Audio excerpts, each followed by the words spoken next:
out there, and like he didn't say nothing. He didn't realize it until like almost a year in. He didn't realize that I was that kid that was out there running track. Mm-hmm. You know, when he saw me, and the way he reacted to it, you know, it was hilarious. But man, track prepared me in so many different ways, man. Because most of the time in the 100, 200, you out there by yourself. You know, you got no one else to depend on but yourself. You got to rely on, and it's that mental thing you got to rely on, and that prepares you for everything in life. You know, anything that's not dealing with sports, Yes. and those different sports, it's life lessons. It's life lessons in every sport. Different disciplines. Yeah, different disciplines, but almost the same goal. You know. Wait, LaFell, that's a minute since I've heard you. Wide receiver? Yes, sir. It's been a little bit of it's been a minute there. Let's go ahead. Let's take our first break of the night. We're joined tonight by former Cowboys cornerback Morris Claiborne. When we come back, we're going to talk about, he's referenced already a little bit, some of the coaching that he's doing now in South Lake with Lee. Talk about some of his time here in Dallas. And then, of course, later on in the show, we're going to need Nate to just spike the football, talking about how right he was about the Washington game. He called it. He knew the W was going to come through, and we got to give him the chance to. Time of possession, baby. Yeah, I know. See, they listen to you, Nate. We'll talk about that next when we come back on the SWBC Cowboys Crosstalk. The Medal of Honor is our country's highest military award for valor in combat. More than 40 million individuals have served in the armed forces since the Civil War. Fewer than 4,000 have received the Medal of Honor. The National Medal of Honor Museum will be a place to preserve these legacies and inspire America. It's being built right next door to the Dallas Cowboys in Texas. Help us honor our country's greatest heroes. Learn more and get involved at mohmuseum.org. Welcome to the world of WinStar, the casino of the Dallas Cowboys, where 10,000 electronic games plus roulette, craps, and blackjack is just the beginning. Get lost in our 2-story luxury spa. Enjoy 36 holes of championship golf and catch the biggest names in music and comedy at the spectacular Lucas Oil Live, all just 1 hour north of DFW. So come live in the wild at the world of WinStar. Please game responsibly. 'Tis the season for youth football and dance camps presented by Invisalign. Don't miss your chance to learn from the Dallas Cowboys cheerleaders at this year's holiday dance camp on December 27th. Join former NFL players at football camps on December 23rd and 27th. Celebrate the holidays with the Cowboys at AT&T Stadium. Save $25 when you register by November 30th. Visit DallasCowboys.com/camps. That's DallasCowboys.com/camps. Whether you're in the courtroom or on the field, winning matters. As a proud partner of the Dallas Cowboys, Barberi Law Firm understands the stakes when your life is on the line. Our clients have a lot to lose, so we use our 25 years of criminal defense experience to handle each case with precision and dedication. Led by board-certified attorney and specialist Heather Barberi, we provide VIP treatment and a relentless pursuit of justice. Choose Barberi Law Firm for a masterful defense. Call 682-LAW-STAR. Taco Bueno is proud to be the official taco of the Dallas Cowboys. Kick off each game day this season by getting your own free crispy or soft beef taco. No coupon necessary. You heard that right. Every time the Cowboys play, home or away, score a free taco by walking into the store or using the drive-thru. Seriously, it's that easy. Follow us on social for game day reminders each week. Available for a limited time only. Todd thought it would be secure to jog in the cheetah savanna. Todd believed the big cat repellent he bought online was reliable. And now, Todd is trying to be faster than this cheetah that can run 80 miles per hour. But the good news is, Todd has AT&T 5G that is fast, reliable, and secure. And he learned the best thing to do is stop running and toss her the backpack with the beef stew. AT&T 5G. Fast, reliable, secure. 5G requires compatible plan and device. 5G may not be available in your area. See att.com/5G for you for details. Back to SWBC Mortgage's Dallas Cowboys Crosstalk. Yeah, check this out. Broadcasting live from the Cowboys Club at the Star in Frisco. At SWBC, customized solutions for individuals and businesses are just a click away. Visit SWBC.com to learn more and start your next adventure.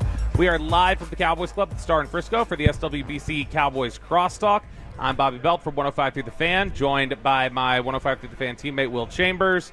the 3-time Super Bowl champion and 6-time Pro Bowler Nate Newton, and the Thorpe Award winner, unanimous All-American and Super Bowl champion Morris Claiborne is our guest tonight. Mo, we appreciate you for joining us. And, I was when you got here, we were talking a little bit during the first break here and a little bit before the show, and I was asking, what kind of things do you have your hands in now? Because you've been out of football now 5 years? Yep, 5 years. It was the COVID season. You retired right before the COVID season. Correct. So you're working now, you had mentioned, with ULETE in Southlake, which is ULETE. But working, training, young football players, way down to Pee-wee level. I see it's called Lockdown Academy. But one of the things that I noticed there, it talks about in your description of what you're training guys in, it says cornerbacks, but then you also specify there that you're also training linebackers. Is that a big focus right now? Is that, hey, we got to start teaching these linebackers, the way the NFL game has gone, the way football's going in general, you got to start teaching these linebackers more DB type of skill set so that they can cover. To be able to cover. It's a passing lead. People run when they come to us, but it's a pass-happy league overall. And those linebackers, I've played with a lot of them. I've seen it on the college level. And just being out there in general, when you need that linebacker to be able to move and to get out and cover that space where you need him to cover, he need to be loose. He needs to be able to turn his hips. He needs to be able to get there. He needs to be able to be all those things that the DB is, in this day and age. You have, it's as Bobby said, younger from young as second grade, but up through 8th grade. What was the purpose of having it being at such a young age? Because I've had kids now, and I've seen how important that age from 1 to 2, 3. I see how important that age is as a parent, and to be there and to instill what you want that child to be when they grow older. And I've noticed with the smaller kids, it's much easier for them to hold on and grasp what you're saying, than the older kids, because the older kids have a preperceived motion on how it's supposed to be done. And already developed habits. And already developed habits, and it's hard to break.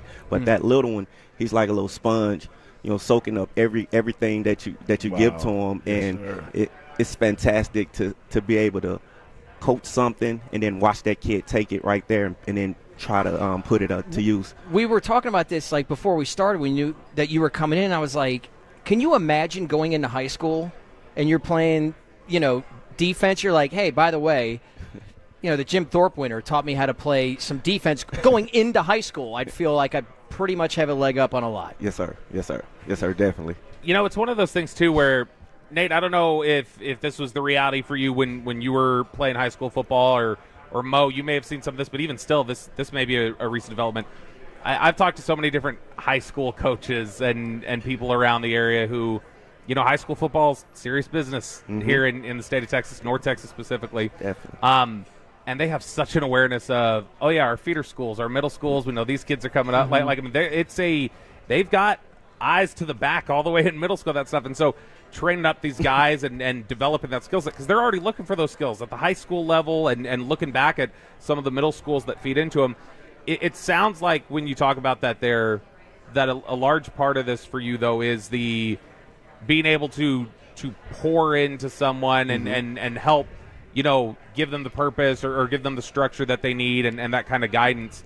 I'm curious for you, who was a coach along your path, either high school, college, NFL, whatever else, who that really resonated for you and you felt like, man, that's what I want to be here to these kids? I had a trainer. His name was Ken Prude in Shreveport, and I ended up meeting him it was a high school workout. It was a high school summer, my 9th grade year going into high school, and I remember walking into the weight room. And I was a freshman. I'm just walking around, but I knew I wanted to work out. So I ended up finding the weight room and ended up going in, and I see all these guys, and I'm like, no way they in high school. But it turned out to be pros like Ronnie Prude and Stromae Swift. Like those guys were the guys in there working out at the time. And I remember going in there sliding the 10 pounds on, and and they looking at me like, what are you doing? Like, I'm like, I'm lifting, I'm trying to, get bigger. And I remember after that day, seeing those guys and seeing that the Coach Prue was the guy who had them doing this, I was like, what do I got to do to be here every day? How do I stay here? Yes. And they ended up bringing me in, and then Coach Prue was every day. Like, even when I wanted to sleep over the weekend sometime, and I know I needed to go to the gym, my mom would allow him to come in and pull me out of the bed, to make me go. That's cool. I'm gonna tell you something. I'm liking what you're doing because a lot of times, see, he was fortunate enough to have pros and guys around him. I was fortunate growing up having a couple of pros around me. Fellas, I hate to say this, but a lot of times, and I try to tell parents, keep an eye on your baby because a lot of high school coaches don't understand about opening your hips, playing man-to-man, or even understanding how zone works. Yep. They just have the better athletes, so you win. And I used to watch a coach at South Lake when my kid was coming through. Great offensive mind. Yeah. But defensive, I used to look at some of the techniques they were using. I'd be like, that hurts the kid in the long run. But it's not about the kid. It's about winning the program. The program. So I understood that, and I stayed out of the way. But I am so glad because when you get these babies early and they know, now when they go to high school, even though they're going to have to do what the programs say do, they're going to never forget that. That's a good point there, Nate. Mo, to that end, when he's talking about the techniques and the different things of just when you get into your program, you're starting to work with, these elementary age kids and train them on fundamentals or work habits or whatever else. What's the baseline of that look like? When you first get a kid, where you're like, all right, this is day one stuff we need to tackle that at your age you can handle, because obviously you're not going to start going into like, all right, we're going to start talking about zone blitzes now. Let's jump into that while you're in second grade. But what's like the baseline? Why not? When these younger kids come to you for the first time, what are you first trying to instill? Is it work habits and different things like that, or is it just basic understanding of the game? I want to see how they comprehend what I'm trying to give to them, and for me, it starts just simple as the warm-up. It's a 10-minute warm-up.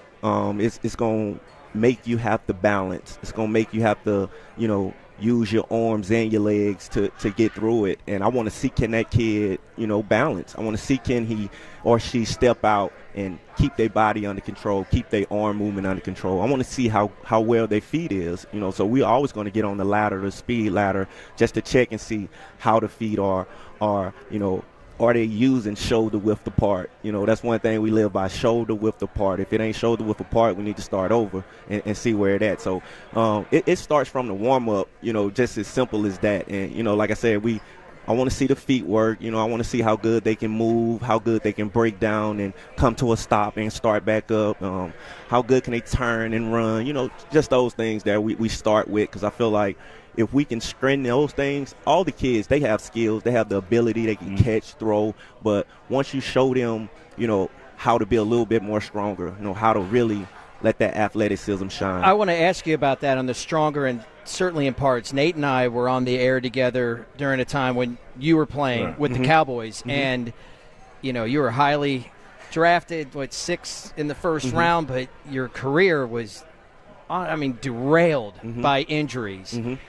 How much of what you do is trying to develop? Is there any part of it that you're thinking of developing the strength in these areas that came from, maybe what you suffered in your career with injuries that you wish maybe had developed better or gained more strength in? Man, definitely. I just look back at, some of the rehab things I used to do to get back better, like for my knees or something. But it was small things that you should have been doing before that.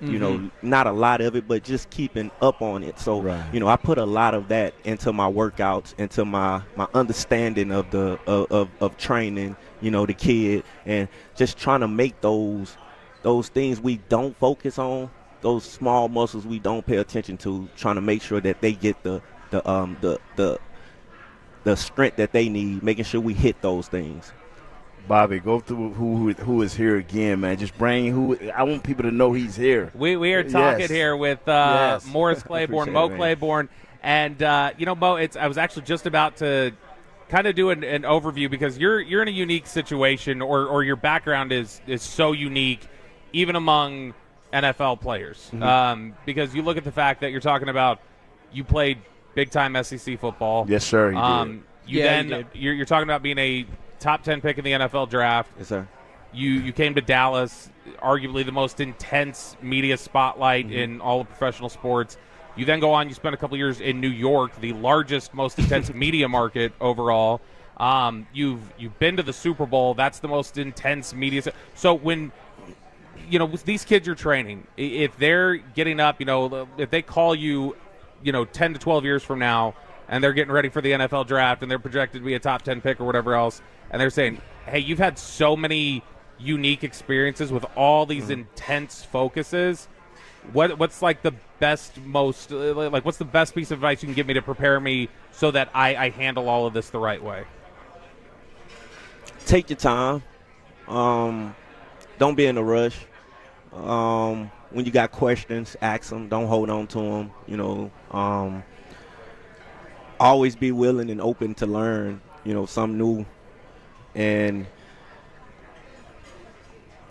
just know that opportunity, a lot of people want, a lot of people would love to have. So just think about it. You in a unique situation as it is. Just take advantage of it. You put all the work into it to get you to that point. Now just let the work speak. And another, I want to reiterate, think before you speak. Yeah. Think, because some people are setting you up for the future, and some people just really want to know and get a good story. Right. But a lot of people just want to, okay, you say it, that you don't just think. You don't. It's like a lawyer. You don't say no more than you have to. Just think. I think that's a good tip right there too, Nate. And I will, over the last 7-8 years, I'll interview a lot of draft prospects when they're coming out before they get to the NFL. And one of the things I always ask them is, because it's usually Dallas focused, is I'll always ask them just as kind of like I'm curious which direction they take. And I'll say, hey, what would it be like to play for the Dallas Cowboys? A lot of them go, oh, it'd be great. The Mavericks team, it gets where to start. The most interesting answer I ever got was from an LSU player. It was K'Lavon Chason. And when I asked K'Lavon, I said, what would that be like to play for the Cowboys? And he paused for a second. He says, he's like, Dallas is a major responsibility. He's like, I've seen enough guys go to Dallas that I have relationships with. Where he says there's so much good that can come from that. He's like, but you need to make sure you're prepared and that you're built to handle that. He's like, there's a lot of responsibility that comes from that. There are guys who maybe they get in that position and they're not prepared for it. And so to that end, when the advice comes around that we hear a lot about people, the easy analyst or fan description of issues in Dallas, they say, just block out the noise. That's the common line. Block out the noise. Is that realistic to block out the noise, or should it be more like, no. You're going to hear the noise. Gonna hear it. So here are the ways you need to learn to be able to compartmentalize it and deal with it. Yeah. I mean, and it's hard, especially in today's world when you got social media and it's right there. It's literally right there. Yeah. Like I can see it at any moment. Like it can be halftime. I can just I can see it. Like it's right there. So the best thing you can do is try to block it out. Just for the sake of what we got going on, like you got to realize it's something way bigger than that, and these people just throwing a rock, just posting and we don't realize as humans, like you can go down that social media and most of everything will be love, and you may see one or two, something that's gonna make you upset, but it's just one or two. Like it's hard to block that off, but I caught myself in that moment as a player, like realizing like it's way much more love than it is hate on here, and I learned how to process that. But as a player, it's tough, and that's the best way I can explain it is to just block it out. But I mean, that don't mean you don't have people in your circle that you really vent to this stuff about, and who give you feedback from it and allow you to handle it in better ways. But do you think that's maybe the biggest part missing in pro sports today? Because I think where Bobby's going with this, and it's a great question, because say for myself or like what Bobby, like we're there to give opinions on what's happening, like play to play. We don't know a lot of times the game plan or the play call on certain things, so we can look at like somebody was at a position here. That could be one play out of 70 snaps that you take. And not every time, unless you're like Bobby and watching it, or Brian brought it, somebody that watch it with a scout's eye, like on tape, and like, oh, that was really good position on leverage, what Mo Claiborne did there. Instead, that's what you see. And handling that, it's got to be maybe an understanding, like you're not going to get that. Yeah. No, definitely. And it's part of the game. Everybody got a job to do. And how you play, it's going to show. You can't run from it. So you either got to be busting your butt every single play, or you either taking a play off. But people are allowed to pick what they want to pick to show. They are allowed to do that. I mean, just because it was one play out of 100, they still allowed to do that. And I should have been that play should have been a better representation of me. But you can go in the film room and you can see a couple of those plays of you, and you like, they calling it out. But I guess, you just got to do your best to block it out and go through it and play through it, man. That's in this world, in this sports, in the NFL, that's the best way to be. The thing is, like he said, he was smart. He found people that he could vent to. Yeah. Go home and, not to a mom that's going to get and tweet everything you say. Just to a close friend, man, let me say this. Homegirl, let me say this. And once you get it out, you coming back better. Get it different. You coming back better. Yeah. So sure. That's good advice from Nate Newton and Mo Claiborne, who is our guest tonight here on Cowboys Crosstalk. When we come back, let's talk a little bit about that victory that the Cowboys had in Washington. One of the crazier finishes that I can recall seeing for the Cowboys. We'll talk about that next on the SWBC Cowboys Crosstalk. Hey Cowboy fans, I'm Dak Prescott, quarterback of the Dallas Cowboys. But lately, I've been learning a new game, crypto. Sound confusing? Don't worry, even us pros were rookies in crypto once. That's why I trust blockchain.com. They make crypto easy. No confusing jargon, just the tools to help you win. Prescott keeps it, slides with a first down. Invest like your icons, where everyone is a rookie in crypto with blockchain.com. Perfect throw, my goodness. Wow, did he ever thread the needle. Visit blockchain.com/Cowboys to get started.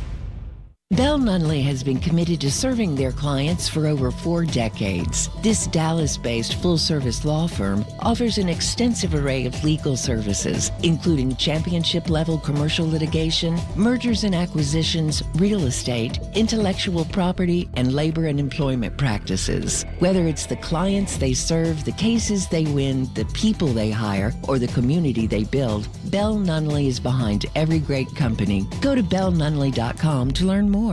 Ashley is proud to call Dallas home. Just like the Dallas Cowboys unite our city, we believe your personal style brings your home to life. From furniture to decor, Ashley has everything you need in one place, making it easy to achieve your dream home. Explore incredible styles and budget-friendly options, perfect for creating a space you love. Ashley is here for you, serving the Dallas community. Proud partner of the Dallas Cowboys. It's here, the most electrifying event of the holiday season. Cowboys Christmas Extravaganza powered by Reliant at the Star in Frisco. Join us every Friday and Saturday night from November 22nd through December 21st for a spectacular holiday show from the Dallas Cowboys cheerleaders, Rhythm and Blue, Rowdy, Santa Claus, and surprise tree lighting appearances from your favorite Cowboys heroes. Best of all, the show is free. For details, visit thestardistrict.com. Don't miss out on the holiday magic. Did you know responding to one spam call can lead to more? Or that the IRS would never ask for your social security number on the phone? Beat scammers at their own game by subscribing to AARP Fraud Watch Network alerts and texts.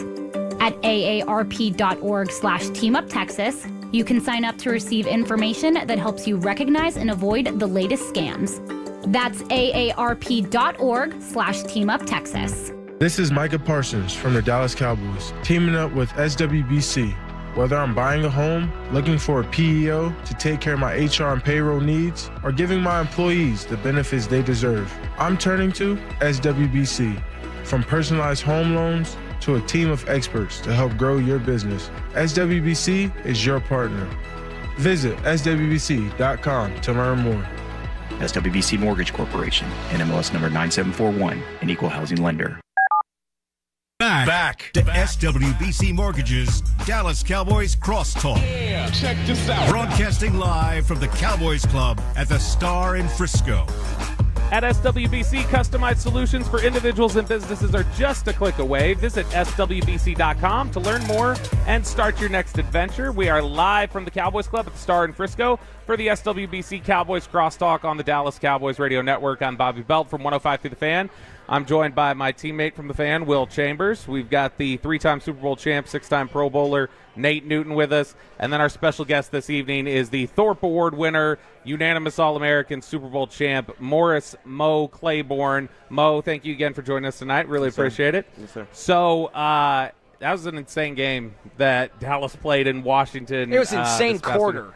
I don't know that that was. I've been present for a lot of ridiculous finishes. I've seen a lot just growing up, obsessed with football, watching stuff over the years.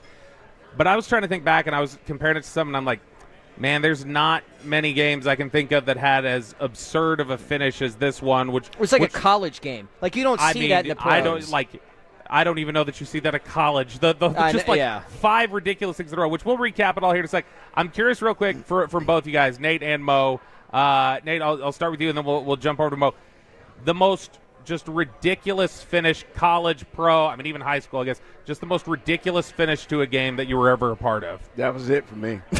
That one? That game there, because you go in a half, and ain't nobody doing nothing. Just field goals, punts after punt, a bad turnover here, a mishap here. You're like, okay, if we can just, get out of this game by 3 points, you happy. All of a sudden, you get up. And next thing you know, bro, how you throw an 80 yards, 70 yards? So I'm like, but I did say, when he went to kick that extra point, he ain't making that. His whole day started wrong. Yeah. I could just tell, he ain't making it. So the guys I was doing the show with, we can't gamble, so I was willing to do something. I was willing to get you have my number, right? You can text me. Yeah, this but stuff. we can't gamble now. So I'm like, okay. I said he don't miss. And when he missed it, I'm thinking game over. Next thing I know, I'm going to use the best. I hear this screaming. I had to turn back around. I'm like, oh my God, what done happened? This dude done scored. Yeah. Man, I just saw that. I had never seen that like that. It stunned me too. Life, it stunned me too, man. Yeah. When he hit that little spin move. I said, my favorite part of that too was Terp saying when he hits the spin move, because he got asked technically, do you do this and stuff like that? He's like, I'm going to be honest with y'all. I hit the spin move when I realized I have nothing. And it's just well, let's see if this works. He's like, let's get a clear picture of things. He's like, I hit a spin when I'm dead to rights. I don't have anything here. Right. Mo, for you, was there a game either at LSU or maybe during your Shreveport days or up into the NFL where you're like, I can't even believe I was just part of what happened at the end of this game? Yeah. The craziest one I can just think of right off the top of my head is LSU versus Alabama. The game ended 6-9. That should tell you how crazy that game was. I remember this. 6-9. So it was a lot of field goals, a lot of missed field goals. It's the best game I've ever seen without a touchdown, hands down.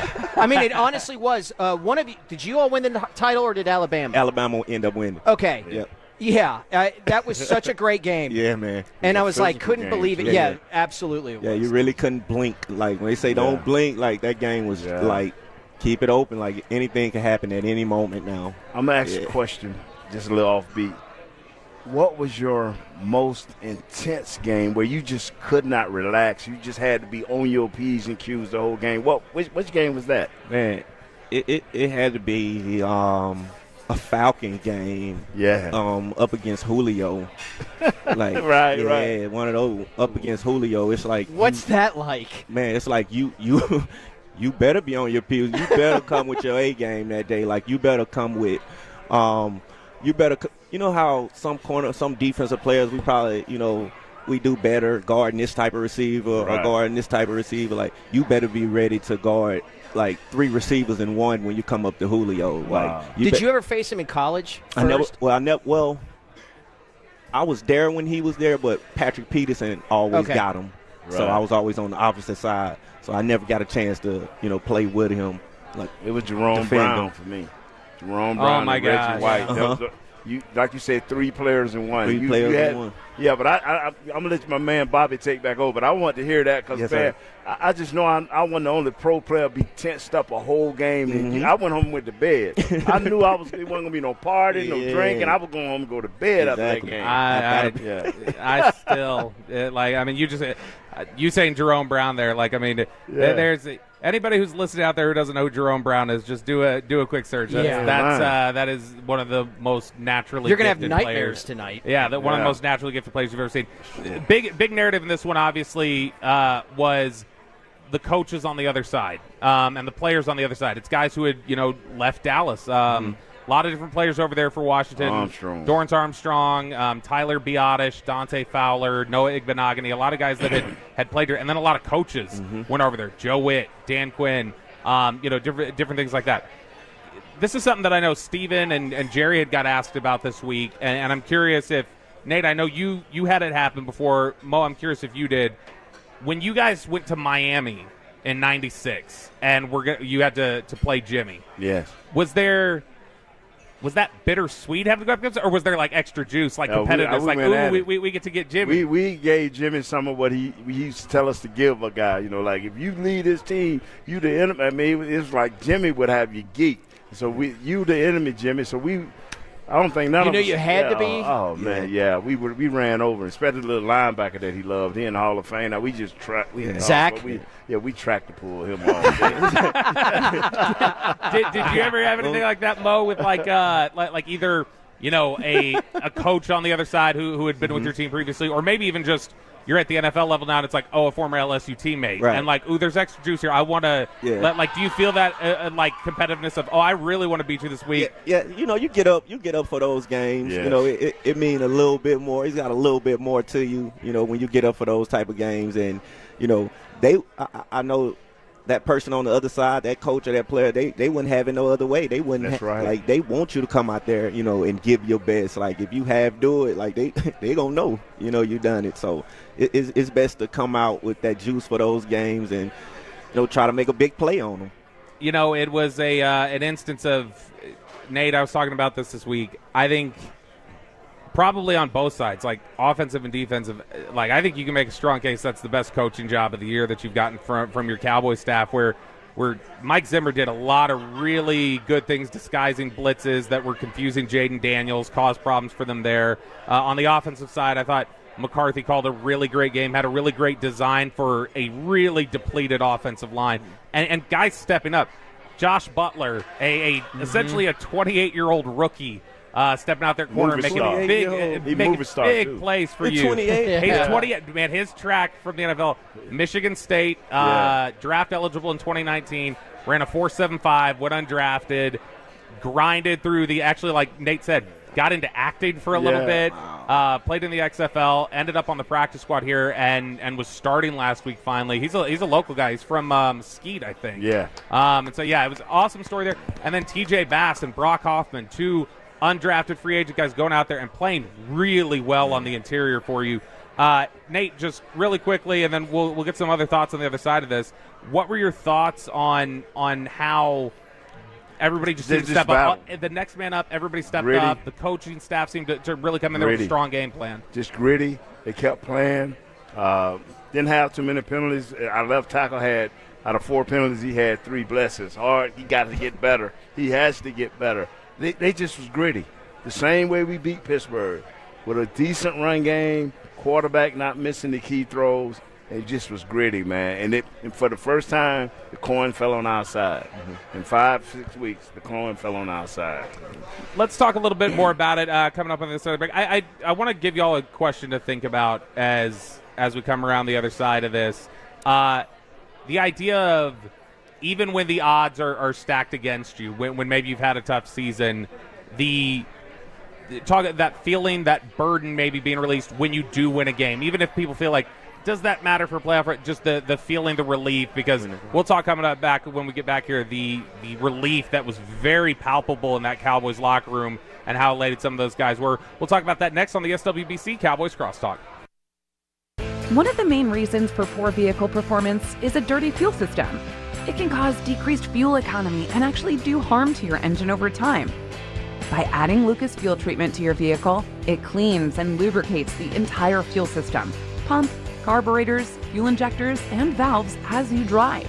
It also improves your vehicle's performance. It's a non-solvent product designed to protect both gasoline and diesel engines. Lucas Oil, the official oil of the Dallas Cowboys. This is Micah Parsons from the Dallas Cowboys, teaming up with SWBC. Whether I'm buying a home, looking for a PEO to take care of my HR and payroll needs, or giving my employees the benefits they deserve, I'm turning to SWBC. From personalized home loans to a team of experts to help grow your business, SWBC is your partner. Visit SWBC.com to learn more. SWBC Mortgage Corporation, NMLS number 9741, an equal housing lender. Ho, ho, ho. Visiting from the North Pole, Santa has touched down at his Dallas Cowboys cottage at the Star in Frisco. Santa at the Star, presented by Monument Realty, invites you and the family to get your frame-worthy holiday photo with the Jolly Man himself at the Dallas Cowboys cottage in the Star District. Now through Christmas Eve. Packages include both print and digital options. Get on Santa's nice list and book your visit now at thestardistrict.com/Santa.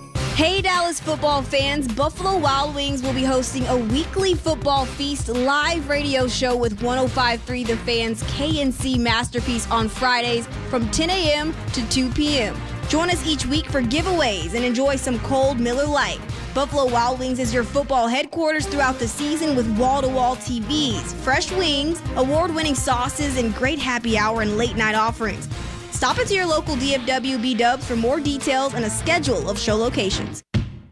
Some things aren't just bigger in Texas. They're also better. Like football, barbecue, and bread. Since 1908, generations across the Lone Star State have turned to Mrs. Baird's bread. Time and time again, when it comes to standing for quality and freshness and a taste as true as Texas, Mrs. Baird's. Born in Texas, baked in Texas. Since 1908. The Medal of Honor is our country's highest military award for valor in combat. More than 40 million individuals have served in the armed forces since the Civil War. Fewer than 4,000 have received the Medal of Honor. The National Medal of Honor Museum will be a place to preserve these legacies and inspire America. It's being built right next door to the Dallas Cowboys in Texas. Help us honor our country's greatest heroes. Learn more and get involved at mohmuseum.org. Back to SWBC Mortgage's Dallas Cowboys Crosstalk. Yeah, check this out. Broadcasting live from the Cowboys Club at the Star in Frisco. At SWBC, customized solutions for individuals and businesses are just a click away. Visit SWBC.com to learn more and start your next adventure. Live from the Cowboys Club at the Star in Frisco, this is the SWBC Cowboys Crosstalk on the Dallas Cowboys Radio Network. I'm Bobby Belt from 105 to the Fan. Got Will Chambers from 105 to the Fan. Three-time Super Bowl champ, six-time Pro Bowler Nate Newton with us, and the decorated sixth overall pick in the NFL draft in 2012, Morris Claiborne, and the Super Bowl champion as well. I can't drop that either. And right when we were going to break, guys, I was asking you two specifically about the idea of even when a season's going poorly and somebody's like, does that win matter late in the year?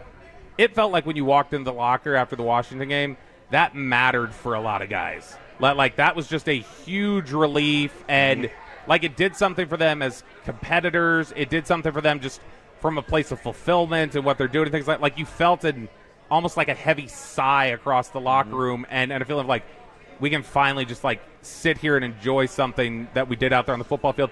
How big is that feeling for you guys when you've gone through seasons that are a little tough when you do finally pick up one of those victories?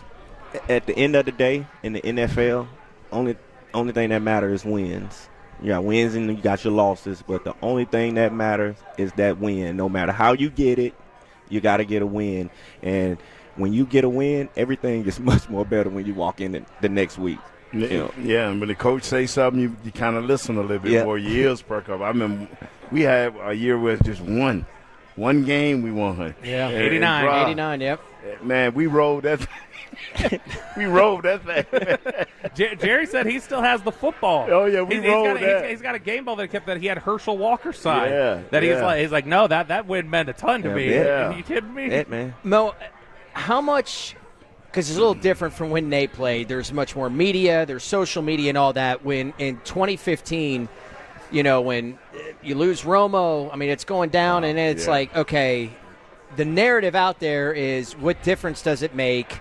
Let's get the best draft pick ever. Mm-hmm. How much does it annoy you? How much does it annoy the team to hear that, like, the winning doesn't matter, we need the best draft picks that we can get? Sometimes the fans just don't understand, that grind at that moment, that off season, how much we have put into it, just to give up because we losing. Right. You want to go out and, if not even just for the team, you want to go out and represent yourself well on the field, because as a player, every game means something, as a player on the field. There's tape on every game. Tape gotta, this is my audition for my next team. So right. You always got to go out and be thinking of, I'm gonna give this 110%. Like, nobody's job safe in the NFL, So every game we go out means something to us. No matter if we dead last, this next game means something. I remember there was a viral video. I think it was Jalen Ramsey's rookie year, where they were in the middle of an awful season, and Jalen Ramsey, at the end of the game that they were close at, the cameras caught him taking off his helmet, and he was almost crying, and you could read his lips, and he's like, I'm just so sick of losing. Like, and Brian Broaddus had talked about that this week on our station. He's like, losing, when you're involved in that, and that's your day-to-day life, and you're contributing to trying to make something happen, he's like, you have no idea how much that losing just drags on your mood and everything that you have going on. So, like I said, I think for anybody who's frustrated by that result, which I understand intellectually why you would think, man, we're just costing ourselves here. But if you could walk in the locker room and see just the sigh of relief and the joy that those guys got out of it, you would immediately, I think, go, never mind, I'm not going to complain. This isn't a simulation. This is real life. I'm These just are human glad beings. I can't even spell intellect. Because I do not see the intellect of losing draft picks. I don't see it because I put in too much work. Right. Yeah. It meant too much to me, and it meant too much, especially like people like Charles Haley, Deion Sanders, Troy. Man, you should see the look on Troy's faces after those losses. That's when I used to be one of them happy-go-lucky guys. But I kept seeing this in the work they kept putting me in. I'm like, you know what? I need to join this group. To turn this thing around, man. So when people go to talk about draft picks, and like I tell, hey man, listen to our draft. We got one of the best draft shows in the world. But let this season in. I'm curious, real quick, before we get to the Thanksgiving Day game, because that was a good point. Is that a potential silver lining from some of these struggles right now? You talk about how that losing, when you saw the way it impacted people you respected, is that potentially a good growth experience for some of these young players if they see how is this affecting the veterans that I respect in the locker room? All right, I need to up my game. And so you can get sort of a silver lining out of that. Yeah, man. All right, so we got the Thanksgiving game. We got the Giants coming up tomorrow, and it's a game where you've got another division game. You've got a chance to pick up your first home win of the season. If they win this game tomorrow, Nate, they're 3-1 in the division. Which is just wild. 3-1 in the division, 4-2 on the road, and yet it's 4-7 on the season. You always got a chance. It's insane to look at. But when you look at this game, I'm curious from both of you. You just literally almost made me pass out. That's what I do. Sorry, Nate. I'm curious from both Nate and Mo, your experience on Thanksgiving Day, just the energy that exists around that game when you show up to the stadium, and any memories you may have of games that really stood out. I just want to say this: we always felt, even when we was 1-15. And 3-13, that if we get a team into the second half, they had to travel at us. And they've had just as many games as we've had.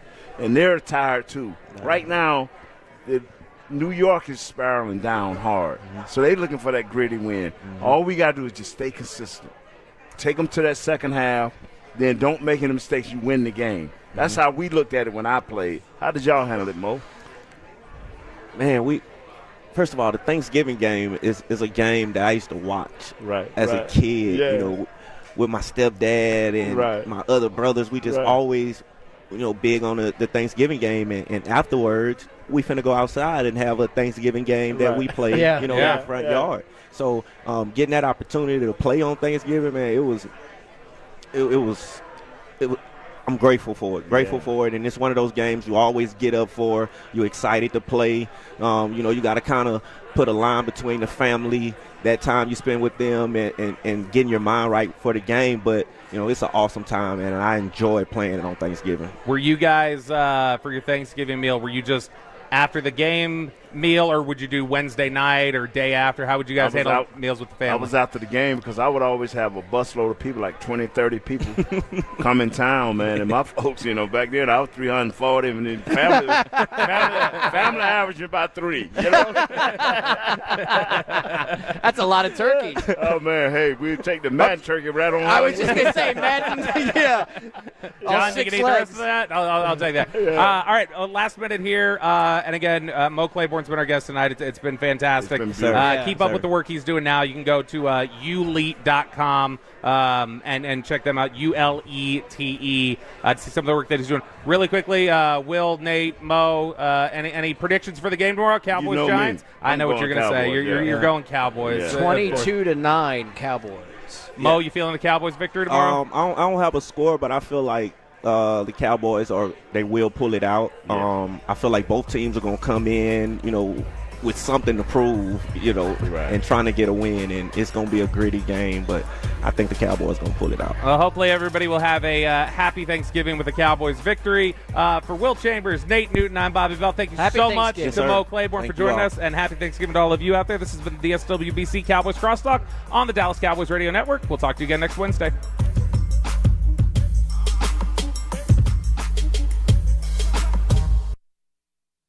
Todd thought it would be secure to jog in the cheetah savanna. Todd believed the big cat repellent he bought online was reliable.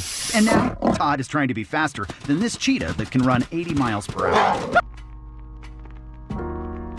Doesn't sound right. Was it Saffron Squad?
Glad to have you guys on board on what's been a very special Wednesday here at 105.3 The Fan. Peace-a-thon, courtesy of our boys over at K&C Masterpiece, Corey, Kev, and Mike Bassick doing the Lord's work all day as part of the My Possibilities Peace-a-thon, as they've been doing for, 13 years now? 13 strong. 13 years straight. And so, and just because they're off the air doesn't mean that Peace-a-thon is not still going on. This thing goes on until 11:59 tonight. That's 23:59 for those of you operating on the 24-hour clock. And, of course, we will remind you throughout the course of our program. And, of course, we're here till 11 o'clock. So we'll make sure that you guys know we've still got plenty of good stuff going on, still plenty of great items. One in particular that I am just flabbergasted that is still available and that nobody has, bid higher on yet. And I'm guessing that hopefully, I'll tell you what, my goal by the end of our show is that this Magic Johnson signed jersey, which right now the current bid is $1,000. Ooh, $1,000. Better be $2,500 by the time we leave. Yeah.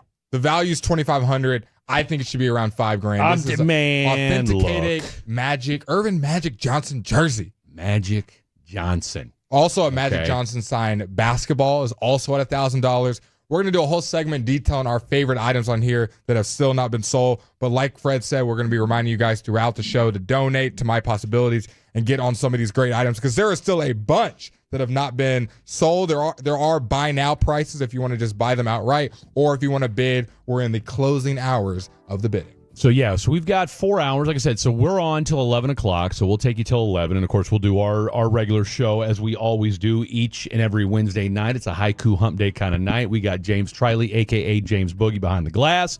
That's the phenom himself, Mr. Blake Elliott. By the way, I saw another Elliott as I was driving. And I've been driving by it every day, and I didn't realize it. Elliott Electric Supply over off 35. Okay. It's just south of Capel, Carrollton, and all that. Now, is he going to he doesn't knock you out of the top 5, so let's get that straight, all right? But, again, just why I wasn't sure if that was some kinfolk. Maybe Elliott Electric Supply? I've heard of it. Okay, you know. Guess what I saw when I was apartment hunting today? I saw a bus drive, and it said the Franklin Frankels. That's it. They're everywhere. I started jumping up and down. I said, I know those guys. I talk about them every day. Did you feel like texting in when you saw that? I did feel like texting in, but then I couldn't remember where my phone was, in which pocket, and the next thing you know, it's too late. I'm at the coffee shop. What are you going to do now? On to the next. 877, for those of you scoring at home, the Franklin Frankel injury attorney text line is 877-881-1053, 877-881-1053. That's the phone number to chime in. And, of course, if you've got any questions about anything, let us know. And, of course, we will get that information over to you. And we'll talk a little bit more about Peace-a-thon in the next segment as we get a little more in-depth as it pertains to, well, we can't have that, as it pertains to the items that are on auction. So, like I said, we'll keep you posted on that. And, of course, we'll tweet out the link as well. But like I said, just Google My Possibilities Peace-a-thon. And like I said, go to at the Freddie D, at Blake Live _, what is it? Blake _live? Blake Live __. We got to fix that. We really do. Do you know how many times Reggie and Alex said the exact same thing? It was a running joke every time. I hated saying my name. Do you mean your Twitter name? Yeah, my handle. Well, what do you at on IG? Same thing. Blake Live __. I believe so. All right. James, what are you at on the old X-Sphere? Keep it simple, James Triley. Can't go wrong with that. Last name's a little difficult. Spell that for the folks at home. Triettley. There you have it. So make sure we'll all tweet it out. And, of course, it's also on 105 through the Fan, their Twitter as well. So just to keep you guys posted on all of that. Shout out to them. Do you think you could do 13 hours of radio like the boys did today? Especially Alec Medford doing 13 hours of producing. I asked him, I said, you got an hour break, 2 hour break? He said, no. No. That was the Lord's work right there. So he was doing that from, 5 a.m.? So he got up. I talked to him just before he left, and he said he got up about 4 in the morning, drove on out here, got here just about 5 o'clock, and got going. Just producing. All day. Masterclass work. All day. Set some tolos, brought some food. They did. But, man, that's a lot. No, look, that's a long day. Even with an hour break, that's a long day. That's a long day. And he got no break. I mean, that's a hellacious day right there. Shout out to our boy Alec Medford, the redheaded baddie. Yeah. And, of course, you guys will be on the air in a hosting capacity on Friday. That's right.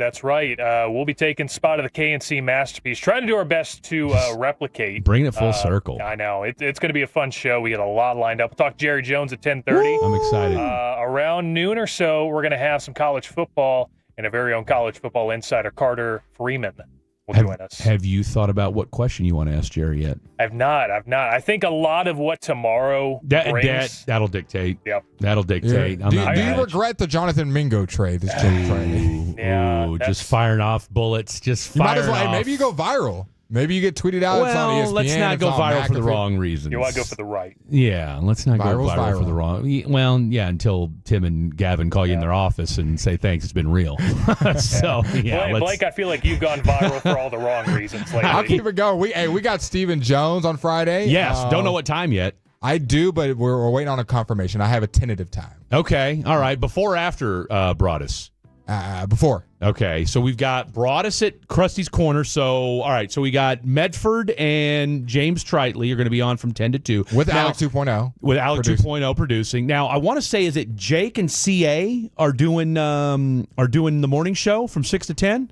All right, so James is going to check on that. So, I believe on Friday, you'll have Jake Riepma and CA. What a combo to start your day. What a fantastic combo to start your day. Two glorious voices. Are they doing? We're going to have Jake and CA with Chris Strong producing. Ooh, okay, what a combo so that platter. is well, I'll tell you what. Friday, look, we're doing our best filling in for the guys. Like I said, they'll be off tomorrow and Friday, and of course, you'll have Cowboys tomorrow. We'll get to that here in just a second. So your Friday's going to shape up like this. You're going to have Jake Riepma, CA, Chris Strong behind the glass to start your day off 6 to 10, and of course, you have Jay Boogie, aka James Tritley, and Alec Medford handling their business from 10 to 2 with Alec 2.0 behind the glass, and then taking you home before the Georgia Tech game, which I know all eyes will be on and all ears. You'll have myself, the one, the only Mr. Blake Elliott, and our boy Khaki Kev behind the glass. We might even do a Khaki Kev seg.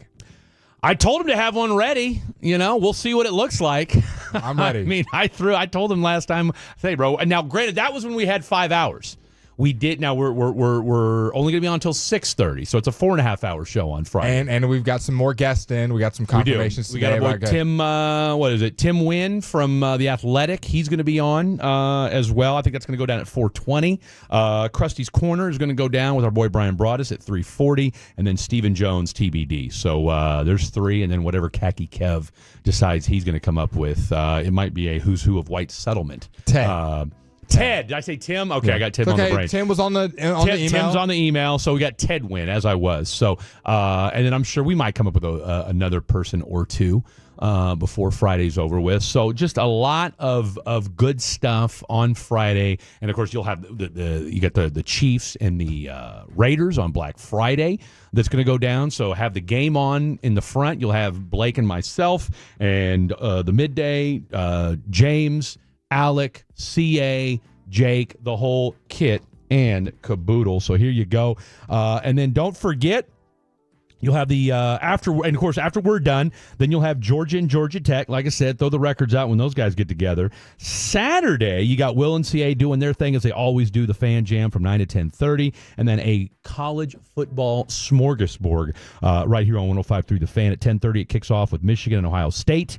Taking you up until 2 o'clock, and that's Auburn, Alabama. And then at 6:30, you'll have Washington and Oregon. Now, you might be saying to yourself, all right, well, Fred and Blake and James, what about on Sunday since there will be no Cowboys game? What's going to happen? Glad you guys asked because we do play football here on 105.3 The Fan. Jake and CA will get you started from 9 to 11:30. So if you liked what you heard on Friday, and we know you will, you get more of it on Sunday morning. 11:30, Steelers, Bengals, and then 3 o'clock, it will be the Eagles and the Ravens. So there you go. Football. Two really good games, if I do say so myself. What a snag. What a snag. So, yeah, that's been the day. Now, you've been out. I mean, look, we got the Mavs who are putting an absolute beat down on the New York Knicks right now. And don't start tweeting out, trade Luka. This team's better without it. We don't want to hear any of that. We will talk about what can this team take away from what they've seen so far without Luka. All right? Because this team has, they haven't missed a beat. Yeah. Okay. Now, obviously, you miss Luka, but at the same time, too, this is where if you're Nico Harrison, you're saying to yourself, this is why we added this depth. And I'm telling you, I said this a week and a half ago. Sometimes injuries are not the worst thing that can happen to a team in the short term, because you get to see the character of your team. One, how they bounce back and respond to said injury, and then how these guys play in extended roles. We're seeing more Spencer Dinwiddie and Jaden Hardy than we would have ever seen.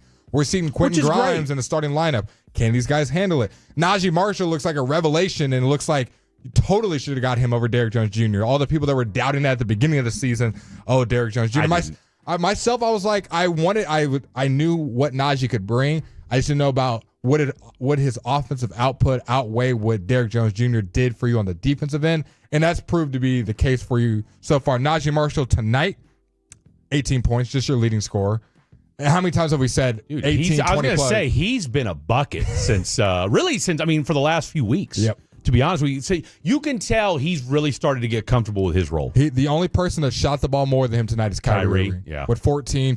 Najee is 7 of 12. Kyrie has 18 points. PJ with 14. Dinwiddie with 9. Everybody's a plus. Not a single person's a minus right now. Jazz Gortman, as I was. Jazz Gortman's a -1. That's all right. Jaden Hardy, 9 minutes, 0 points. Plus 11, though. Dwight Powell, +4, 0 points. Quentin Grimes, +14 with 9 points, 4 rebounds, 2 assists, was your leading scorer after the first quarter. And Derek Lively with 2. The players not in this game, obviously no Luka. No Klay Thompson still with that left foot plantar fascia. Dante Exum, we know, has been out for extended time. Daniel Gafford. Who'd you say had the who's got the foot? Klay Thompson. Klay Thompson, that's right. And I was looking at Grant Avsev's Twitter from Sportskeeda earlier. How severe do we think that is? I was just going to say, we don't have more information on it. Someone was asking, do we know how severe? Really, he said, we're trying to get more information on this injury. Because and the only thing I'll say is this, and I'm not being alarmist, I'm just openly curious. Is this something that, because plantar fasciitis can be a nagging deal. You know what I'm saying? Like that's one of those things that can, wear you down. Not wear you down, but can, like I said, be nagging all year long to where, it gets worse, or, next thing you know, you need surgery or something like that. Obviously, it's just rest and rehab right now, but I'd be curious to know, like, how serious is it, or are they just throwing it out there so he can get a little rest? It might be that. It might be something that was nagging, but Jason Kidd probably sees, I kind of like this flow of players right now. Klay, just take your rest, sit out with Luka. Y'all both scan the game, and we're going to do a whole topic on that to kind of see maybe what these guys are learning from what these young guys and these guys that are getting extended roles, how they're able to play. But your boy Daniel Gafford out with an illness. Yeah. Before the game started, you had loving his wife too hard. Maybe that's what it is. So a little popular theory that was thrown out there by sports Twitter. So Chris Haynes had tweeted when the Mavs and the Heat played a couple days ago, Miami Heat star Jimmy Butler, who has missed practice yesterday due to an illness, will play tonight against the Mavericks. So when they played, boom, illness. The Dallas Mavericks played the Miami Heat 3 days ago. Since that game, Derek Lively, Quentin Grimes, and Daniel Gafford have all been dealing with illness. So are you saying that maybe Jimmy Butler sabotaged the Mavericks, unbeknownst to the rest of us? Sabotaged us. Got a W in overtime. Sent us to overtime with the backdoor cut. Coughing on everybody up and down the court. Coughing, and now half our team's been injured. Because the injury report before today's game was Daniel Gafford, questionable with illness. Klay Thompson, we already knew, questionable with the left foot. Yeah. Quentin Grimes, questionable with illness. Derek Lively, questionable with illness. So you had 3 different guys questionable with illness. Now Grimes and Lively played. Yeah. No Daniel Gafford. But this team has had highs and lows as far as injury. The injury report's been filled out, and they're still playing winning basketball out here, dominating the New York Knicks right now, 73-55 with 6 minutes left in the third quarter. No, they've handled their business tonight. On the clean court, too. No, they've looked good. They've looked good. The all-gray court. And I'm digging the, and you and I will agree to disagree on this, but I'm digging the Knicks unis. Yeah, those are ugly. I'm digging the Knicks unis. The Tolos text in 877-881-1053, the Franklin Franco injury attorney text line. Do you like those Knicks unis? The blue, the royal blue and burnt orange, not burnt orange. What color orange would you call that? Dreamsicle? No. Orange? Just orange. I don't know. Navarro? Is that Spanish for orange? Naranjo? I think it's naranja is the Spanish. I think it's Navarro. No, it's not Navarro. It's naranja. It's not naranja is what it is. Naranja is the naranja. how you say orange in Spanish. So Do you know I don't any other Spanish colors? Azul. Azul, rojo, negro. What's green? Let's see, cafe. Is green cafe? Verde. Verde. Yeah. So Verde there you is go. a popular one. You notice when you say something in Spanish, even though you throw an accent on it, you try your best. You have to. You have Verde. to. You got Verde. Azul. Give me some of them. I like them Azul uniforms that New York's got on tonight. A little Azul and Nirvana looking good. If I do say Nirvana, so. the band. Oh, boy, I'll tell you what. All right, so we've got haikus as well to get to today. We've got Thanksgiving and Cowboys winning streak. All right, so and a winning streak can be 2 or 3 games. Okay, so, hey, look, I know every now and again I might get something right, but so whether they win tomorrow, that's the real question. Or do you want them to win tomorrow? Do you predict them to win tomorrow? tomorrow? Do you want them to win tomorrow? And we're going to get into this throughout the show, probably in the next segment as well. I feel like Drew Lock gives the Cowboys. Cowboys. Gives the Giants a better chance to win? 100%. Yeah. I don't even know why you went with DeVito last week. I mean, Drew Lock's. I went on my little rant. I think he's solid. Drew Lock is a solid backup in the National Football League, and he's better than Tommy DeVito. And he's got legs, too. He'll run. No, he definitely can. I think he gives you a little bit more offensively, and you just wonder. You kind of feel like with the Giants, and we'll get more into this at 9 o'clock. Like they've got nothing to lose. Nothing. Okay, now they're benching look, quarterbacks because of financial reasons. Daboll's getting fired. I think we can all agree. I mean, I don't see any way on God's green earth that Daboll and Schoen make it to next year. All right. I mean, look, would you trust them with your franchise? And I'm not. Here's the thing. I'm not going to beat up on them as much about the Saquon Barkley thing because they're. I mean, this team. I mean, Barkley's not doing the same thing. Now, you could argue, okay, well.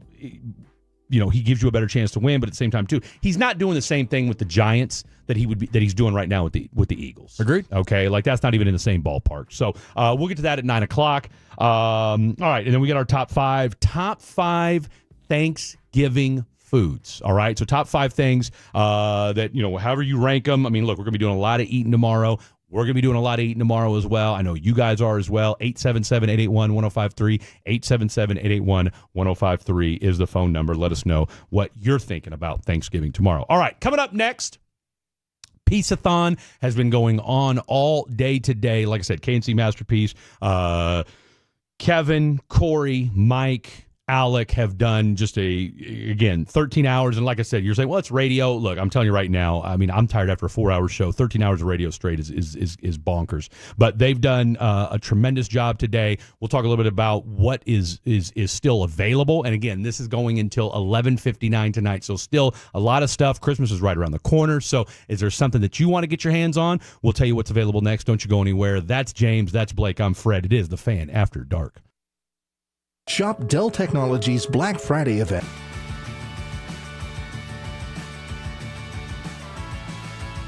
Uber Eats has low fee products? I gotta remember that. Well, they say in order to remember something, you have to forget something else. Okay, now that is a very cute haircut. That's like a little shag. I've never seen it before. Well, I mean, of course you have. It's the Rachel. Oh, is that your name? No, I mean like your name. No, I'm Jen. My name's Jen. Right, but I just mean like this is your haircut. But that's hair on your head. I'm not saying this is your hair. Okay, freaked me out a little bit.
Roger that, Sally.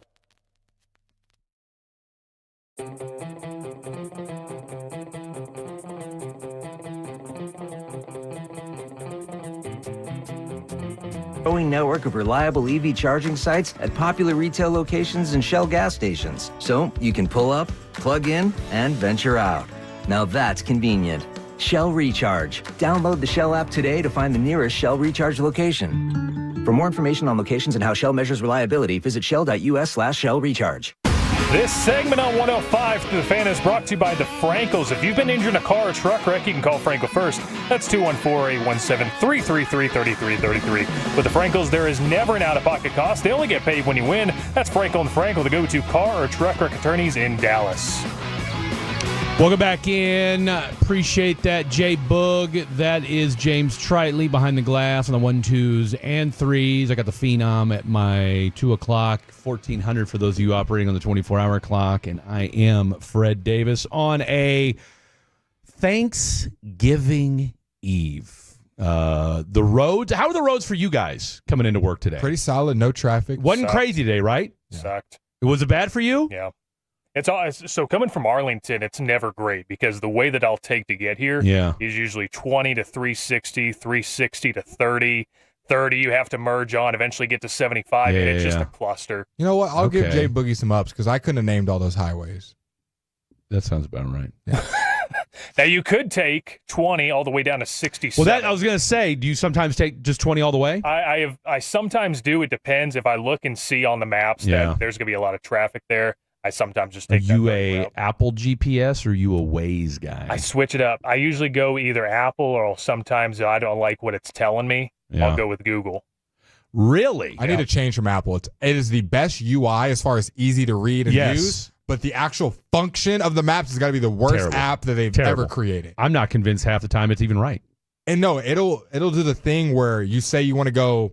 Sometimes I'll take the route that's technically longer, but it's avoiding traffic. Like I said, at 10 minutes, it's 12, but I'm missing all the traffic, and that just makes me feel like it's quicker. Just my own brain. And then I'll start driving, take a left out of my apartment complex or take a right at the stoplight, and it'll reroute me into the traffic route without me realizing. I'm like, it'll just do it by itself. And I'm like, no, I purposely clicked this route. Just keep me on this route unless I go awry. So Apple Maps sucks. I see you going awry a lot. I go awry every day. At least 2 or 3 times a day. More than that, 2 or 3 times an hour. Can you spell awry? A-W-R-A-Y. Ooh, you were close. Wait, E-Y. A-W-R-Y.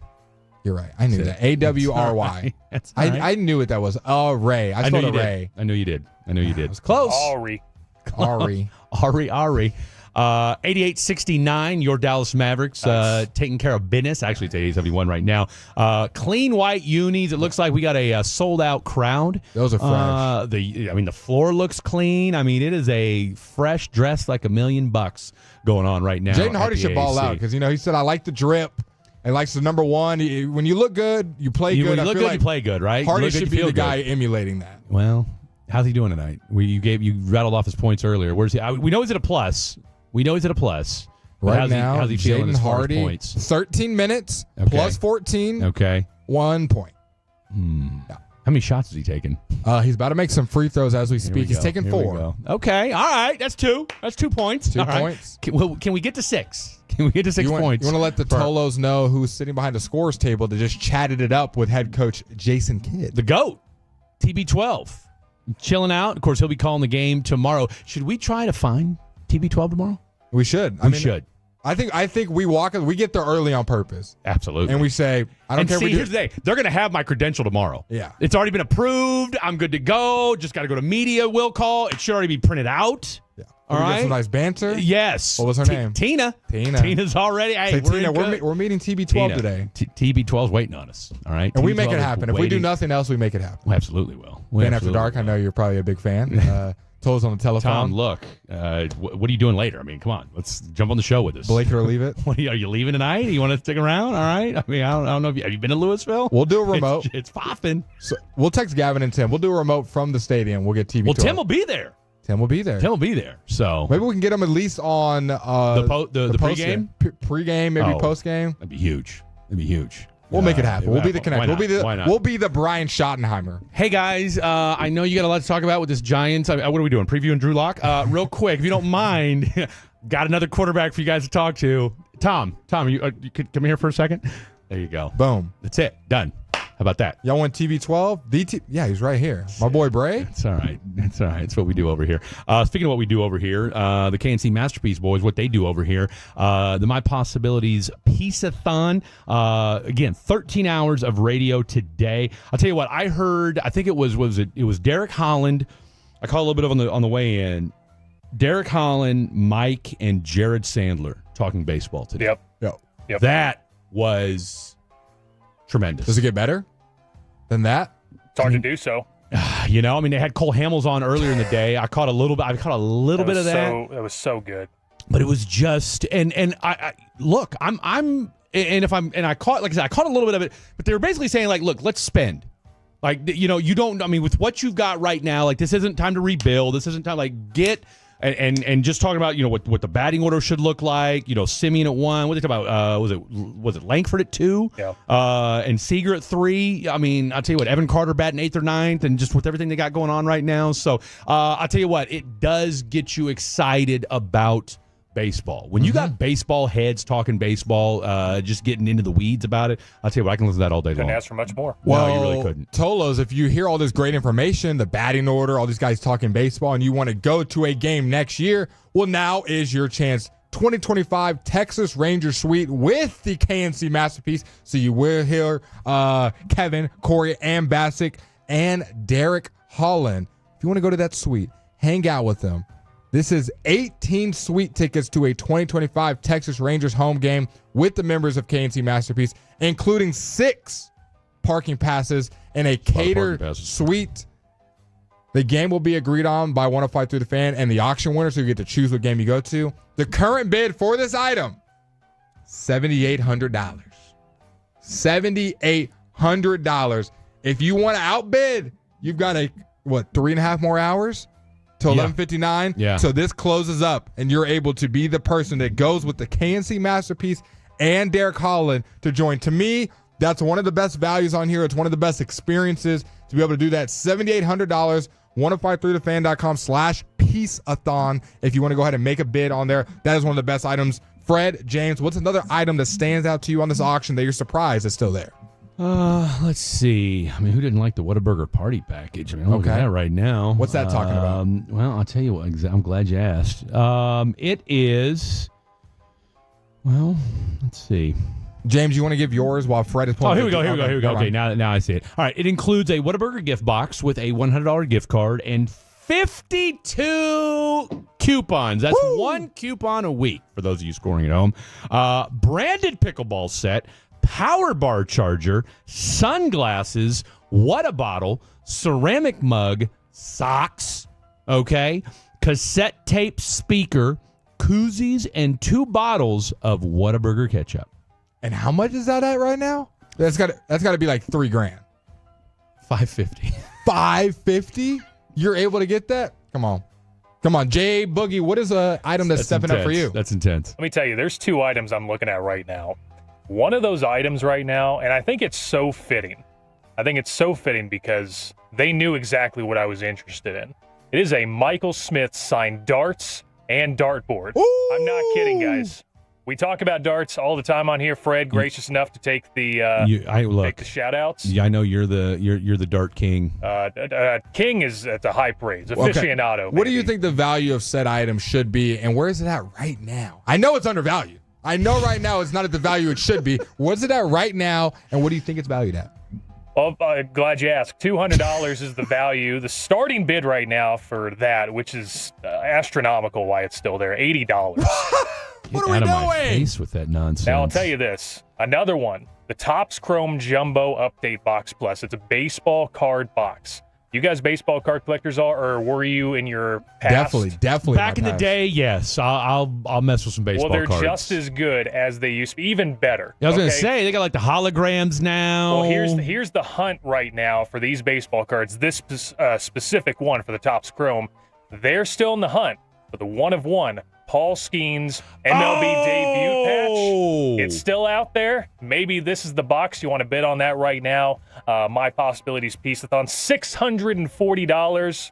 I'll tell you what, you get the Paul Skeens card, you're sitting on $500,000. Easy. Because the Pirates have thrown out there, they're going to give all these different things.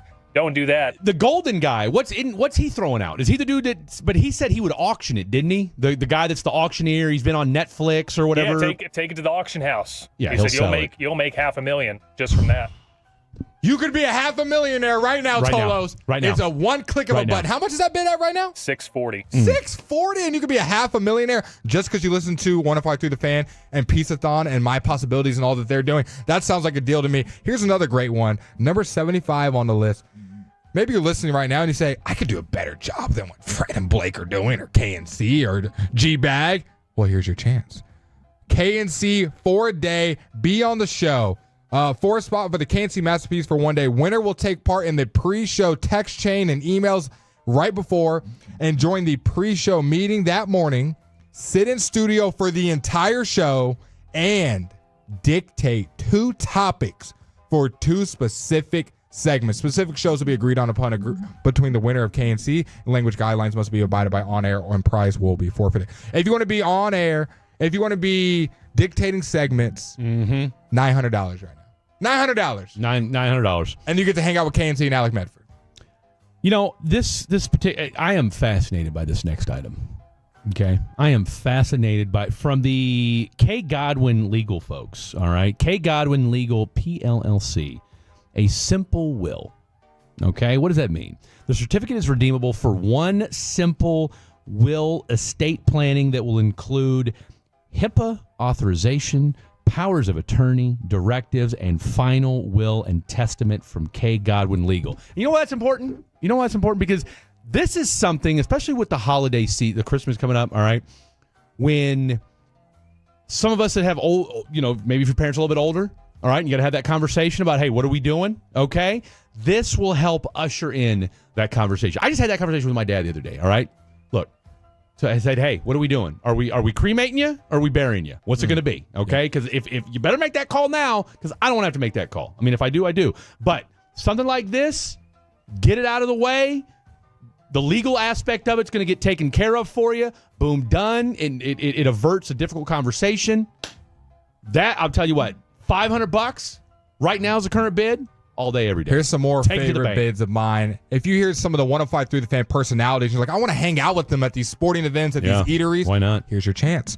I'm going to rattle some off. $935 is the current bid to be in the booth with Jared Sandler for a Texas Rangers game. How much? $935.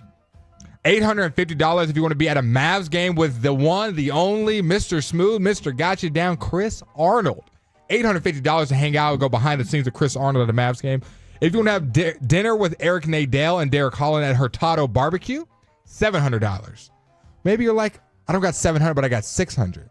Well, for $600, you can have dinner with Brian Broaddus, the barbecue expert himself. Okay, so Brian Broaddus. Okay, so Broaddus was ahead of them earlier in the day. So they've gotten some. The Eric Nadell and Derek Holland has jumped up, I think, by about $100, $150. And if you want to hear the most expensive personality to hang out right now on the air, $3,375 is the current bid to do a golf tournament with the morning show host, RJ Choppy. There you go. That's a drop in the bucket for some of you Tolos out there. All right, that is a drop in. Magic the Johnson's bucket. still 1,000. Come on. Let's put a little respect on our boy Magic Johnson's name. Okay, and then last but certainly not least, the G-Bag flag signed by Eric Kendricks, $100 right now. Get you some of that before it is gone. So we'll tweet these out. But again, My Possibilities Piece-a-thon. This thing's going on for, like I said, another 3 hours and some change. This is going on till 11:59 tonight, and of course we'll keep you posted throughout the course of the show tonight. So that way you guys can go. And again, with the holidays coming right around the corner, think of it this way: it's 2 for 1. Okay, one, you get a incredible, actually maybe 3 for 1. I don't know how you want to call it. Number one, with holidays right around the corner, get you a gift for your loved one, and 2, the money you're spending is going to a phenomenal. Nonprofit, all right? And so, like I said, you can feel good and make somebody's day while you're at it. That is Jay Boogie. That's the one, the only Blake Elliott. I am Fred Davis. Coming up next, it's time for a little haikus. It is Haiku Hump Day. Topics are as follows: Thanksgiving and Cowboys winning. Maybe it's a winning streak. However you define it, maybe you want them to lose tomorrow. Whatever it is, we'll talk that next. 575, don't go anywhere. It is The Fan After Dark. Coming up on the next KNC Masterpiece, the time.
Do you think it's true that you've got to forget something else to remember that Uber Eats has groceries? No, that's absurd. Hey, remember when you used to be a, what was it, Pepper Lady? Pepper Lady? Wasn't it Cinnamon Sisters? Basil Babes. Saffron Squad?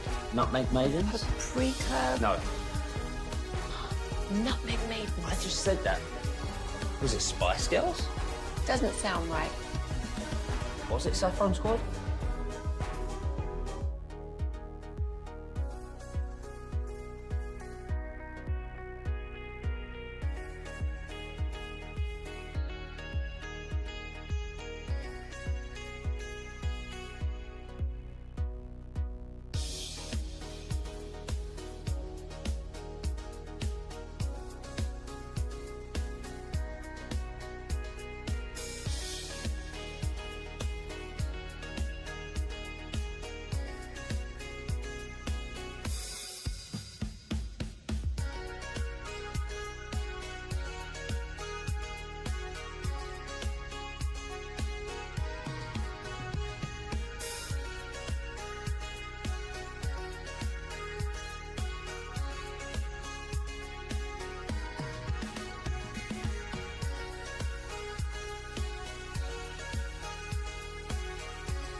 has low fee products? I gotta remember that. You know, they say in order to remember something, you have to forget something else.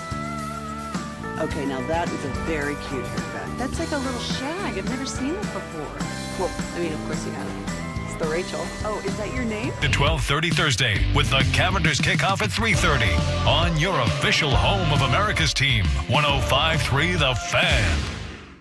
This segment on 105 through the Fan is brought to you by Classic Chevrolet and Grapevine. They're the #1 Chevy dealer in the world with more Silverados than anyone else. This is Texas. This is Classic Chevrolet. Together, let's drive.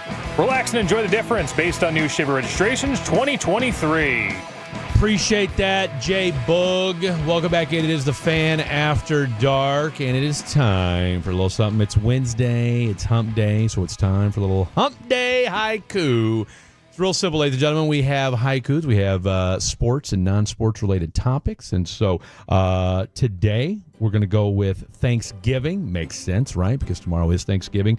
And then Cowboys winning or not, depending upon how you want to look at it. If you want them to lose tomorrow, which, again, this is one of those cases where if you do want them to lose, makes sense, right?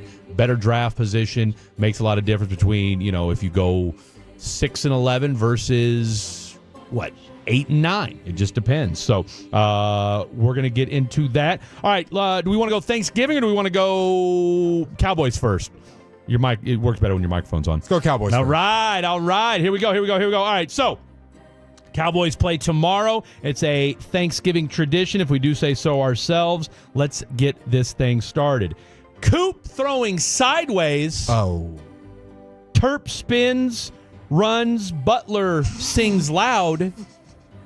5 wins, Jerry's proud. This guy pulled his James Tritley impersonation and started just naming people. It looks like Butler, he was just saying words, just with Read it again. no sentence. Read it again. Let's try this one more time. Coop throws sideways. Great start.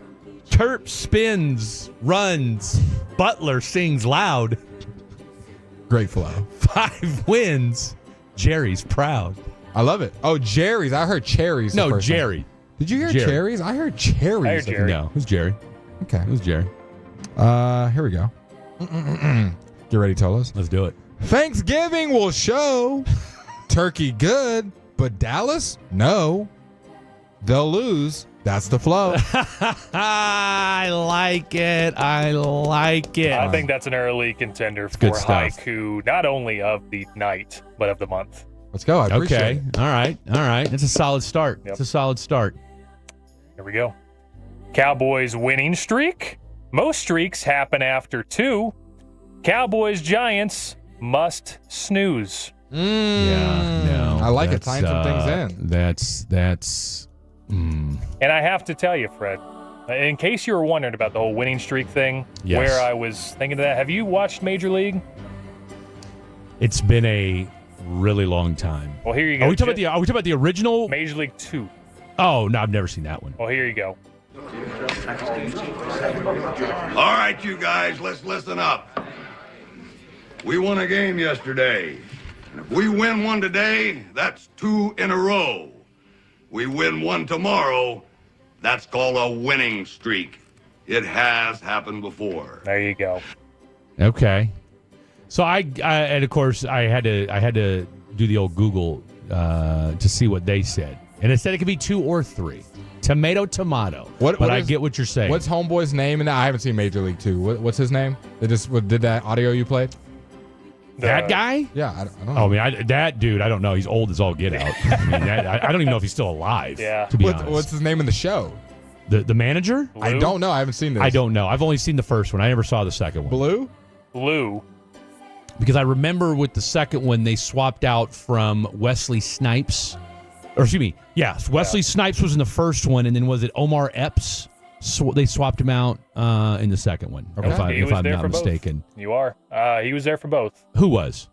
Wesley Snipes wasn't. Oh, sorry, not Wesley Snipes. Sorry. Yeah. No, the thinking manager. Wait, Charlie Sheen? No, he was not the manager. Jobu? That was Rick Vaughn. Jobu. Yeah, Jobu. Jobu. Yeah. Jobu. There you go. No, the first one's classic. Never seen it. You've never seen the first one? Not to my knowledge. Maybe it's been on and I've seen clips. Well, I don't know. Man, you'd know. Charlie Sheen comes out, hair, Wild Thing. Dude. The whole nine. Movies. I know. That's not your Not his forte. That's well, I get Not it. your what? We all said 3 different words. I said what shtick. I said shtick. He said forte. What'd you say? Shtick. You got to Glad you put the T in there. Good point. And the K. Yeah. And the K. All right. You want to start off with the Thanksgiving? I'll go last. I got 2. Oh, you wrote 2 I Thanksgiving wrote 2. ones? That's why I was taking a while. You tried to talk to me. I was writing a second one. Oh, wow. Oh, listen to this guy here. Okay. Turkey ham tastes good. Family time. Oh, hold on. Some technical difficulties with his calligraphy. We're fumbling already. Let's see. Hold on. What did Fred write 5 minutes ago? Okay, that's right. I swapped it out. Okay, here we go. Turkey ham tastes good. Family time, bellies are fed. Post-meal walks, eyes red. Ooh, I like the last line. The last line really brings it together. That's it. Post-meal walk. See, I'm more of a pre-meal walk. Pre-meal walk, yeah. To make the post-meal even better. Well, there is that too. There is that. But I haven't been to a family Thanksgiving in years. The same. I haven't been to where the full family across the country, everybody comes to one Everybody's spot. there. I'd probably say Exactly. 5+ years. Yeah. Those are the best though. We just don't do it anymore. Social media, COVID, everyone's busy, everyone's a lot older I was now. gonna say traveling, people are spread out all over the place. Doesn't happen anymore. No. So you're saving yours for the end? Yeah. All right, James. All right, here we go. Gobble, gobble, friends. We eating good in the hood. All right. Meats. This guy doesn't even believe it. Meats, desserts, good times. I like it. It's all I right. like it. Just I got my best. that's all that is right. You know what? outrageous. But you know what? The thing about our haikus, you just got to put one out there. Okay. Sometimes you just got to put it out there. All right. And now, Blake, you've written 2. Yeah, The Dallas Mavericks are showboating right now as we speak. They look like the Globetrotters. Well, they better hurry up. They're only up 14, and anything can happen. Blake, so we better get the most immaculate. one of these better be good. Yeah. Okay. Here we go. One's for our producer. Second one's for him. Oh, no. Oh, wow. First one. Deviled eggs, so trash. Peas forever, make me gag. Mac and cheese, big splash. That's my food-oriented one. I got one for my boy Jay Boogie right here. Oh, Lord. Yams and beans unite. James, your taste is not so bright. Mac and cheese, delight. That was for Jay Boogie yesterday, poo-pooing on candied yams and green bean casserole. He poo-pooed yams and green bean casserole. Agree to disagree, brother. Agree to disagree. I'll tell you what, solid if we do say so ourselves. Very good stuff. I'll tell you what, I think Blake goes 3 for 3 tonight. Nice sweep. You did. That was an impressive feat, and the fact that you wrote 2. That's why you tried to talk to me really fast. I was like, I'm going to write a second one. But unlike you, I can't focus. Unlike you, I know what you're fitting to say. What am I fitting to say? Tell me what I'm fitting to say. Because when I said, "Can you not talk to me?" you stopped talking. And then that's exactly right. The other way, I respected what you were doing. Yeah. Right? No, he lambasts me when I'm writing. Fred over there, don't talk to him. He's over here writing. Why can't you do this before the show? Why can't you do this before? He says he's doing his. Oh, I'm sorry, Blake. My bad, bro. Go ahead, keep writing. Keep writing. Because you know greatness is coming. Keep going. Let that pen work, young man. That's like interrupting Lil Wayne when he's rapping. Keep working. You're going to interrupt Lil Wayne starting a rap song? No, you're not. No, you're not. So you understood the assignment, and I appreciate you. And I delivered. Yeah. You did. Now, if I didn't deliver. Well, I'd still feel good. Okay? Because I know I backed off and let you do your thing. So there's something to be said for that. All right, so we've got Thanksgiving tomorrow. Real quick, we'll lay out the last 2 hours of the show real quick. We'll talk a little Cowboys. We will talk a little Cowboys coming up. We got a haiku from the Tolos. From the 214 haiku. Fred Durst invited to Thanksgiving dinner. Backs truck into house. From the 214. Wow. Would you be more mad if you backed it in to the house or just straight through? That'd be bad. Yeah. If you're backing up, if you're backing a truck into a house.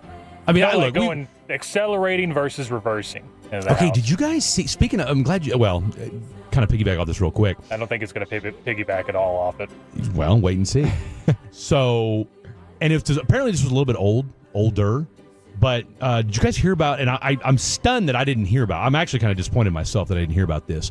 That apparently in Louisville, a guy and his side chick were at the Twin Peaks there. His girlfriend finds out and then wiles out, and they ends up causing like an 8-car accident. I think you told me about this off there a little bit. I think it wasn't about this one, no, because I just saw it today on the old socials. 8-car accident, huh? Oh, dude, there was cars everywhere. So she just went. I think she smashed into his, and then it just caused a in the chain loo reaction.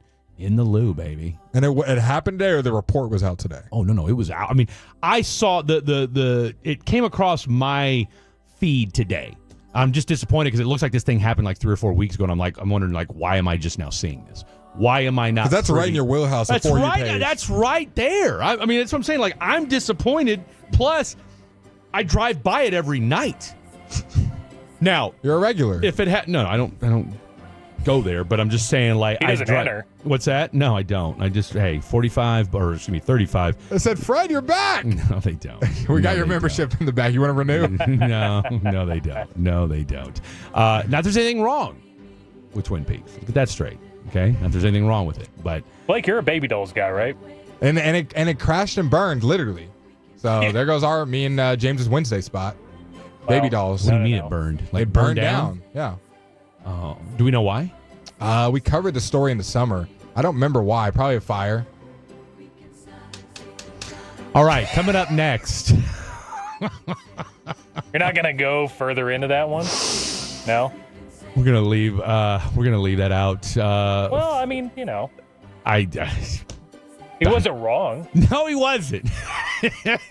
No, I feel like you need to start giving Blake a little bit more credit for his Come on. I did. I mean, I didn't say anything else. I mean, you're right. It was a fire. It's typically what causes things to burn.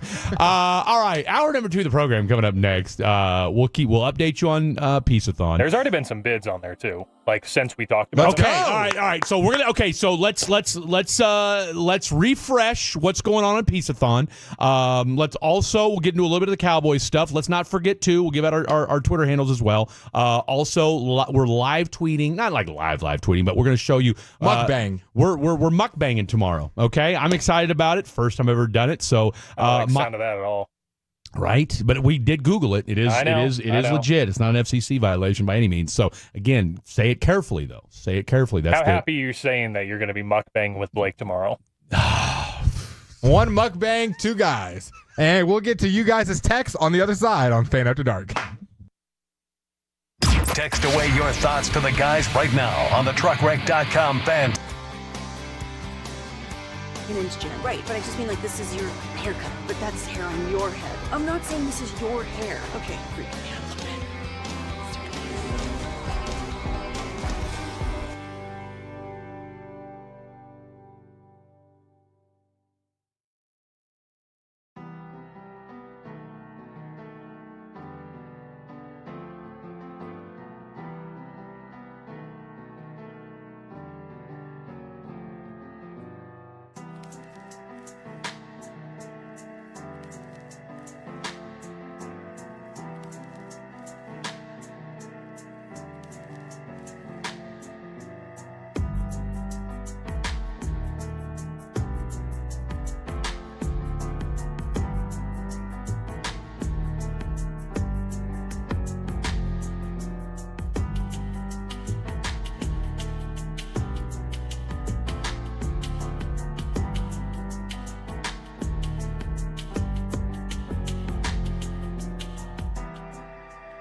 This is the exclusive home of Dallas Cowboys football. KRLD-FM and HD1, Dallas, Fort Worth. Let's go, Cowboys. An Odyssey sports station. From our highly Mazda of Arlington and her studios, it's Fan After Dark on 105.3 The Fan.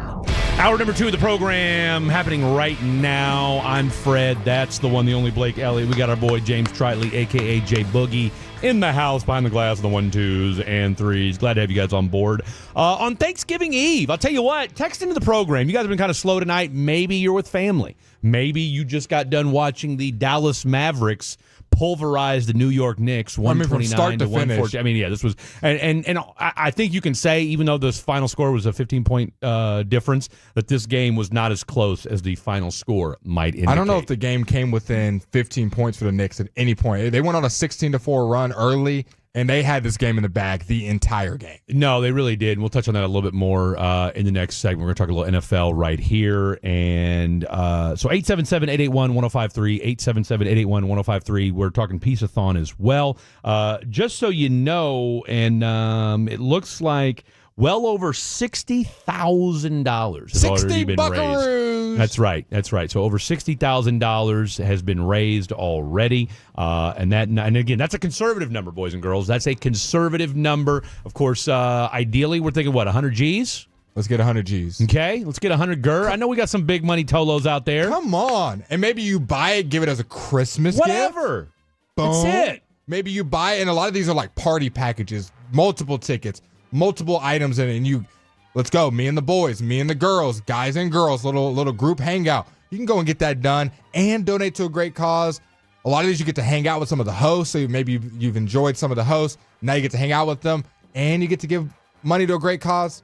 That's it's it. a win in my book. That's it. We already mentioned, let's see, you got the Ultimate Sagamore Whiskey. You got the Eric Nadel signed Minimalist World Series print. That's $330. Okay. Again, the fact that you guys have not put more money on this Magic Johnson signed jersey is crazy time to me. We also have a Dude Perfect autographed basketball. We know they're from Dallas. $390, the current bid. Don't they live like right next to Dak or something? Allegedly. I can't confirm. I don't know if that is word on the streets. Word on the streets with that.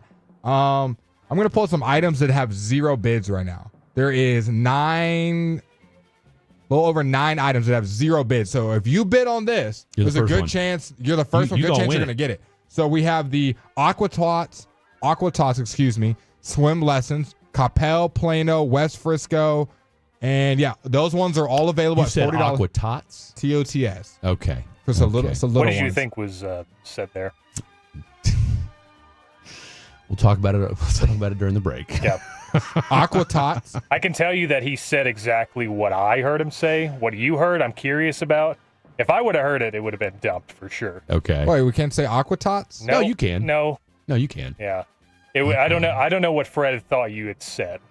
Okay. The PGA of America experience, and if you're wondering, Blake, what is this? This package includes a 4 event-long tickets to the 2025 KPMG Women's PGA Championship, as well as a 45-minute lesson at the PGA Coaching Center, swag bag, and tour of the PGA of America headquarters. This right now is sitting at $1,200 starting bid, a value of $3,000, the buy now price of $6 G's. It's at $1,200 right now, no bids. Also another one, Sample Will 2. If you're wondering what that is, just like myself, certificate is redeemable for one simple will estate planning that will be included in the HIPAA authorization, powers of attorney, derivatives? Yeah, Simple Will 2. That's what I'm talking about. So not one. We talked about this already. So there's 2 of them out there. Yep. This is at a starting bid of $500 right now. $500. Guys, you never know when you're going to die. You don't. And this is the best planning and one of the best prices that you're going to get an opportunity like this. Fred, you talked about it earlier. You got family. We all have family, and we know that the time comes in the most unfortunate time overall. It's never an easy time. No. Well, you know what is easy? Betting on this next item I'm about to give to you. The 2025 DFW Pinball League admission. If you're wondering, free entry to any standard price event held by the DFW Pinball League in 2025. Normally $15 an event. Yeah. For major events, which tend to cost more, this is still good for $15 off any of those events. The DFW Pinball League runs 15 to 20 events per year, and for the cheap price of $120, you could be getting admission. This is a $300 value. $600 buy now price has 0 bids on it right now. It could be yours, Tolos. It could be yours. All you got to do is go on to 1053thefan.com/peaceathon. If you don't know how to spell it, go on the 1053thefan Twitter and follow the link there. Tweeted out by 1053thefan and KNC Masterpiece, along with the rest of the host of the show. Another last one that has not been bid on. I don't know how. The Magic Johnson signed basketball right now is at $1,000. This has already been authenticated. Right now, this is a $2,500 value, and the bid right now is at $1,000. Could be yours. So you're getting $1,500 off, and that could be yours by 11:59 as we're at 9:05 Central Time right now. From the 817, Blake, baby dolls moved half a block south and across the street. The building that burned down was over 50 years old. So, just a heads up. So what do you think the cause was? Could be electrical. That's such a cop-out answer. Give me something more. I mean, what do you want me to say? Somebody lit the building on fire? There we He go. wants arson For insurance? There we go. Electrical fire. Probably was an accident. He wants a full Law and Order episode, investigation. Dun, dun, dun, dun. I mean, He's dead. It wouldn't be the first time that somebody's, that's him. electrical fire.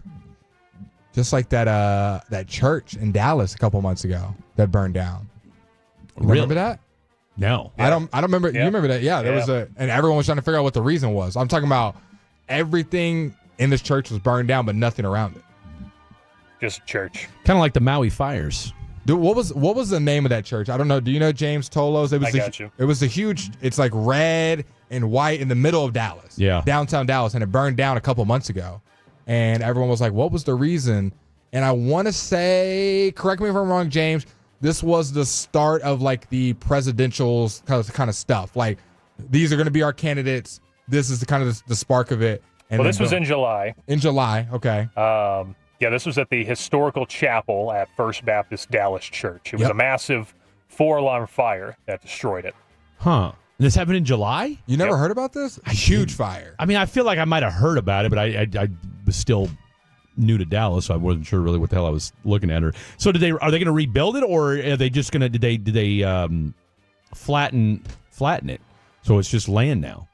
See, that's what you got to look at. If they just went ahead and raised the building and they're putting something else up, little sus. They said it's still, as of September, in the story that WFA put out, still remains undetermined how this fire started. Wow. So, but have they started rebuilding, or what? Does it say what they've done with the burnt building yet? As of September, I have not seen anything right now. They're still looking at a lot of the video releases, trying to figure out if there's more to the story. More to the story. Yeah. I think there is. That's just my thought. I mean, there's always a good conspiracy out there. Oh, here we go. First Baptist Dallas. Here we go. Somebody's still saying, I'm willing to bet it was the arson angle, the angry baby mama. I think he's referring to the baby dolls. Baby dolls. Yeah. So, but would an angry baby mama burn down a strip club? That was Arson Angie, by the way, not Angle. Mm-hmm. Arson Angie. Huh? That's a Angie. That's an I. Get them glasses. Get Tolos. 877-881-1053. Franklin. Injury attorney text line. That might have been the straw that broke the camel's back text right in. there. That might be your glasses. That might be it. That might be. I saw I had your optometrist brunch. No, I didn't because Can I get a ding for that? That was a big word. Optometrist. There we go. Thank you. So I saw my mom and stepdad today. They were driving through, so we had a little like pre-Thanksgiving brunch type deal. And that's sweet. And I don't see him a lot. So, and they did say, it's time to get your eyes checked. They said, Freddie. They did. Why don't we get some glasses? It's funny. My mom does call me Freddie. Freddie, she did say it was time. It's time to get you some binoculars. It's time to Freddie, why don't you go get some readers? I'll take you down there. Come on, Freddie. You know I care about your eyes. Big shout out to the 817 who put in all caps now, Angie, just for Fred's sake. I appreciate that. Arson Angie. I apologize. Is that a good impersonation of your mom? Hopefully I didn't. I thought she was here. Mom, is that you? I didn't know you were doing radio with me tonight. You love how he squinted when he said that too. Freddie, I don't want you squinting. It might be, but you know what? Here's the thing, though. I don't have this problem during the day. You don't have studio lights following you around? I don't have studio lights bearing down on my face while I'm doing normal day-to-day things. If you want to be a superstar, that might be the life you live after this. It's got to be. We just got to make a sacrifice is what it sounds like. By the way. You can enlarge that text, by the way. Yeah, I tell him this every show. He can make it bigger.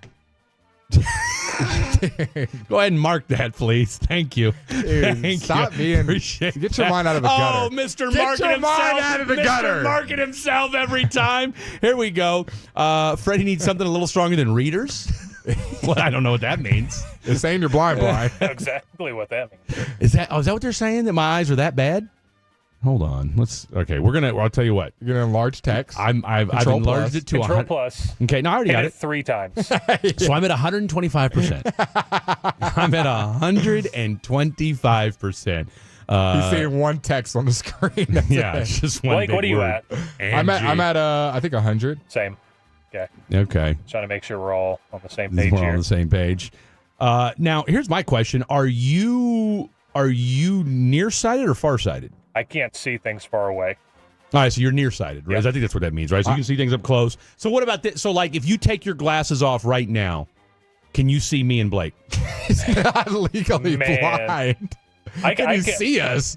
Like, can I see you? Like, you can see. Obviously, you can see. Like, I could see an object. Yeah. oh, but we're straight up fuzzy right now. Yeah, I could see Blake more. Obviously, he's closer. Yeah. But you, it's hard. Just blurry, one big blur. Yeah. How come you? So That's how I see you anyways, here's my Fred. one big blur. So here's my question: Why you're a glasses guy? I've never seen you without your glasses before. No contacts? I was never a fan of them. Okay. I tried them, didn't really like them, and I've worn glasses for so long. I feel like it'd be odd. So you grew up with glasses? I did. When did you get your first pair? 7th grade. Okay, Yeah. all right. So you weren't like 3 years old running into stuff, and then you're like, okay, change is out of control. No, Like, yeah. you get this kid It's got some a glasses. problem. Until 7th grade, you were just what, Stuart Little? I sat so close to that TV, and they warned me for years, and I never wanted to listen to my parents. And now here I am paying the price. So I'm in the same position as James. Maybe Yeah. not as extreme. It sounds like You wear contacts. I huh? wear 0. No, I wear my glasses. Oh, Sometimes. that's right. Your glasses are fake. That's right. I have forgot. real glasses, but I have blue light glasses that you should invest Yeah, in for I when we're in do. the studio I need sometimes. to. But like the notes behind you on the Yeah. 105 through the fan board, I can't read anything that it says on it. I can see there's Well, words. most people can. I mean, that would be pretty impressive if you could. I would take anybody with 20/20 vision and put them where you're at, and I promise you, most aren't going to be able to read what's on these sticky notes. I can't read small, like on the board when I was in class. If Yeah. I sat in the back of the class, I usually couldn't read what was on the board. Right. And then I wore my glasses. Everything went to And then suddenly 125. you could. You're like, oh, what a novel concept. You couldn't see, and then you put glasses on, and suddenly you could. Why does so many people not like wearing glasses? I enjoy them sometimes, but it's Yeah. more of a like, does it go with the outfit? Does it go with the vibe Wow. of today? It's the vibe. The glasses are the vibes. I'm doing it just out of sheer, I don't want to wear glasses. Yeah, that's called pride. Yeah. Ego. Pride before the fall, man. Masculinity. Pride. Masculinity has nothing to do with it. There's plenty of masculinity has zero to do with it. I've never worn glasses, and I think it's also the fact that at one time in my life I had 20/15 vision. Like, my eyes were... What'd you do to cook it? Next level. I'm telling you right now, the accident I had last year has changed my vision completely. I think that's true. No, I'm telling you it's true. I don't need you to confirm one way or the other. I know it is. I think you're right, Fred. I think I've heard that theory. Yeah, thanks. I appreciate that. No, Fred, I think, you know what? I wasn't there and didn't know you, but you know what? You might I'm be just onto saying something. I've heard of people's vision getting messed up because of car accidents. Dude, I didn't think it was a thing. I mean, I had no idea, but yeah, I'm telling you right now, it's changed dramatically. From the 817, I wear glasses that way y'all can make it home when I'm driving. That's confusing. Well, he's saying that his eyesight's so bad that if this Tolo took their glasses off, they would crash. But why did they say the way y'all can make it home? That way y'all can make it home. Because he'll crash into us and kill us all. Thank you. He's being... He's looking out for us. He's looking out for us. Oh, I wear glasses so I can take all of you guys home because all of us are blind here. Do I have the best vision here? No, I'm pretty sure. Like, I'm not even sure. So I don't know if it's a seeing or comprehension issue that we're having with you right now. I wear glasses that way y'all can make it home when I'm driving. Yeah, they're saying that he would come to the studio and make sure. I'm not trying to be funny. He's saying, why would he be driving us home any other reason? He's not driving us. He's saying that if he's driving and we're all, the four of us, Trevor, three of us, are driving and he doesn't have his glasses on, he could smash into us. I'm lost. It's kind of a rhetorical statement that he's making. A little too much going on. Hate it here, man. I swear. Some of these times. Tell you what. It was a little too much going on. I'm genuinely lost. My thing is, though, I have the best vision out of you three. I'm not convinced of that anymore. I'm not convinced. The 214, let's get some top 5 list disagreements going. We got that going on at 10:20, folks. All right, but I think it'll be a lot. I think it's gonna be a lot better this time around. From the 817, the second. Oh my gosh! What? How do you mess that up? 214 to 817. Because I was looking at one text. Glasses. You know what? Get Fred glasses. Mr. Comprehension. We're not. You know what? Sit this one out, okay? The second I drive without my glasses, you're gonna see a burnt orange Kia Borrego going across 635. It's gonna be burned for sure. So there you go. Does that make sense to you? What he's saying? Because he's not doing a double entendre of put yourself in this rhetorical situation that hasn't happened. I would be driving if you were driving. No, he just said exactly what happens. But in 469, Blake doesn't understand because he eats Starburst with the wrappers on. It's fair. Facts. That's no, fair. 469, you don't understand. That's fair. It has nothing to do about Starburst. Are you Hulk Hogan? I love it. I love it. I'll tell you what, we're just gonna have a lot of fun because we're only here till 11 o'clock and it's Thanksgiving Eve. When are we usually here till? Why would you say it like that? Are we here? But no. We're only here till 11. There's a feeling of because you had it's a different vibe today, right? Number one, you had KNC here for 13 hours, so that kind of had its own vibe to it, and the fact that it's a holiday. Not yet, technically. Oh, well, but I'm saying it's the eve, right? I mean, everybody. You said it's a holiday. It's not. It is. I mean, let's call it's a holiday eve. We're close. It's an eve. No, I mean, not a holiday. Semantics. Okay, just bear with me. You just got to be for comprehension. Yeah, I know what I'm saying. Okay, I know what I'm saying. It's an eve. It's an eve. Okay. Yeah. Who is the better driver? Me, easy, hands down. Oh, what? Really? Yeah. You're based off of what? Can you drive a manual? Yeah. I'm not convinced you can. Who? Calling me a liar? I'm calling you a liar. Yes. Is Blake lying? Is James right? What will the top 5 be? Stay tuned on the Fan After Dark. You may not think what we say is smart, duh, but it's coming over a smart speaker, so that counts. Just tell that genius.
true that you've got to forget something else to remember that Uber Eats has groceries? No, that's absurd. Hey, remember when you used to be what was it, Pepper Lady? Pepper Lady? Wasn't it Cinnamon Sisters? Basil Babes. Saffron Squad? Nutmeg Maidens? Paprika? No, Nutmeg Maidens. I just said that. Was it Spice Girls? Doesn't sound right. Was it Saffron Squad?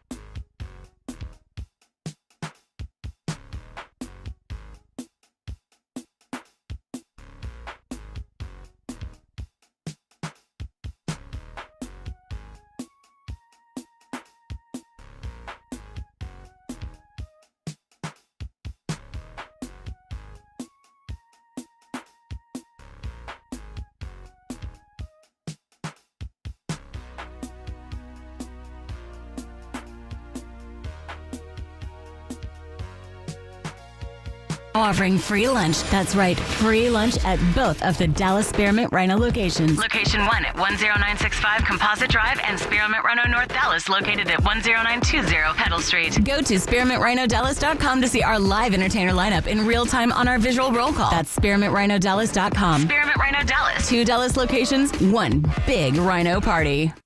This segment on 105 through the Fan is sponsored by the Frankels. If you've been injured in a car or truck wreck, call Frankel first, 214-817-333-3333. With the Frankels, there's never an out-of-pocket cost. They only get paid when you win. That's Frankel and Frankel, the go-to car or truck wreck attorneys in Dallas. Thank you for that, James Tritley. And for those of you scoring at home, James will be at the North Crowley Capel game on Friday. That's correct. And I will have a special guest joining me. You have to tune in Friday to hear exactly who Jerry that is. Jones? Not quite Jerry Jones. Okay. Close. Okay. Close. Who? Can you give us a hint? Hmm? Can you give us a hint? At what time? Mr. Radio Gold. Okay. Mr. Radio Gold. Ooh. Yep. That's a hot tease, that's if a I do title. say so And myself. you know what? And I would say that to him, and he would be as humble as possible and deny it. Okay, I appreciate that. Local, not local? Local. Local. Always on the air Ooh. throughout the weekday. Ooh. You know who my guess is? Who's that? How about we do not guess? You just tune in on Friday. Bobby Belt. I'm going Chris Arnold. I mean, that is a high school phenom right there. Yeah. That's my guess. So you think after CA does 4 hours of radio, he's going to jump on his show and do one more segment? Yeah, I don't think 100%. so. CA, you know as well as I do, as soon as the show's over, CA's out the door. Yeah. Like CA's in He's CA's in flying the to the whip elevator. and Waxahachie, here I come. So yeah, no, CA's Someone says special guest Jonathan Gannon. God, I hope not. dude. You know, Here's the thing. I love that this Oh, shtick has stuck as long as it dude, has. people are. I think he's won very well ever since I've given the Jonathan Gannon hate train. ever since Leading the division. you christened yourself a Jonathan Gannon hater. And I There's think I less put than him at 5. like 5. Yeah, and I think I put him at like 5 in that top 5 list You as did. well. You put him at number 5, and we were just like, wow, Jonathan Gannon. I mean, second year, I think they were like 2-3 at the time. You know, like not a great record, but at the same time, like not like, hey, this is a guy that may not last. I just think he's a kind of a weirdo, and I don't think he should be, doing as good as they are. Well, Yeah, just my take. I mean, Right or wrong. I appreciate it. That's one thing about James Tritley. James Tritley's going to stand on business whether you agree with him or not. Hey, He's going to throw it out there. Gavin Dawson. No, not quite. Not quite. Hey, he's enjoying time. Family. All the I was regular gonna say, hosts. everybody else is gone on Friday. All right. I mean, we're talking about Saturday. We're talking Saturday because that's when North Crowley and Coppell meet up. Oh, that game's Saturday? Saturday, 2 p.m., Vernon Newsom Stadium out in Mansfield. Oh, I didn't realize Battle that of game Undefeateds. was I just got done talking with Saturday. Coppell's radio team. Yeah. And, man, just swapping stories back and forth on how dominant these programs are. This is going to make for a good matchup. This might be one of the best games in Texas this week. Oh, no, it's hands down one of the best games in Texas. That's going to be a good game. Duncanville's going to boat race the Woodlands. I think the Woodlands will hang around for about a quarter or so, and then Duncanville will take care of Allen and business. Euless Trinity are playing each other. We've got Willis and DeSoto. Okay, that's the game that may be the game of the week. Well, I'll tell you what. Well, think about it this way. So that game's going to be really, really good. You got Atascocita and Fulshear down in Houston. Then I'm you still got going to give Atascocita the nod in that one. They are strong as can be. Don't be shocked if Fulshear comes out guns a-blazing. Oh, look, I'm going to tell you right now, I wouldn't be surprised if Fulshear wins that game. Really? I really wouldn't. I really wouldn't because that and again, that guy had a little bit of the countdown to kickoff mojo. For those of you, want to check in on 1080, little countdown to kickoff with your boy. Is that fake show that you do? That is the mythical high school radio show that I do with my guy Steve Randall. Now Fridays are gone. Fridays are very over. mythical now. Fridays are just non-existent. Fridays are non-existent. Like, we don't even get to talk about that anymore. But no, that game, I like you said, Capel and North Crowley. But Capel and North Crowley has the capacity or the potential. I mean, look, I think North Crowley's going to win, but would I be surprised if Capel did? And then I got laughed. My boy Steve Randall laughed at me when I said I think Hebron upset South Lake Carroll. And I got a special announcement to make. What? I will be at that game. I'll be cheering in the stands at that game with the supporters. Is it Friday night? It's 2:30 on Friday p.m. 2:30 p.m. So I'll be able to make the game. Maybe I have to leave early for the show, but hopefully the game's over by 4. So how do you think you're going to make that? Wait, let me stop. Is it Friday or Saturday the game's? Friday. Okay. How do you think you're going to go to that game? I want you to think about that. Go back real quick and see what the parameters are here. Yeah. What's the problem? What's wrong with it? So this Friday, Black Friday. Oh, I'm on the air. Dang, I'm not going to be able to go. No, I'm on the air at 12:30. No, that's Thursday you're off the air. Dude, these schedules. You and I are on from 2 to 6:30. I mean, in fact, I actually spent half the first segment laying out what the Friday schedule was. What time does Hebron play? 2 o'clock. Oh, I'm going to tell you right now, I don't think you'll make that game. In fact, they'll actually be on while we're on. So you can go. We can. You'll actually be on radio longer than that game. Yes. Will. Yes. So we can do live updates if you want. You could actually recap, give a live reaction. Tell you what, if Clay wins, call the show. If Hebron I'm calling it right now. If Hebron upsets South Lake Carroll, don't call it an upset. I've never seen Blake more dejected. No, to find out it would that he absolutely won't be at that game. Would you not say Hebron beating South Lake Carroll would be an upset? Absolute upset. Thank you. This is, because I told everyone I was going to be there. Did you not think that you'd be on air? Like what? Got my days mixed up. Okay, Fred, give me a second. I got to text everyone I'm actually not going to be there. I'm actually really glad that you brought that up. Because think about what would have happened if Alec and I are doing crosstalk. I'm just sitting there. Where you at, Blake? I FaceTime you. I'm in the crowd. I'm here, Fred.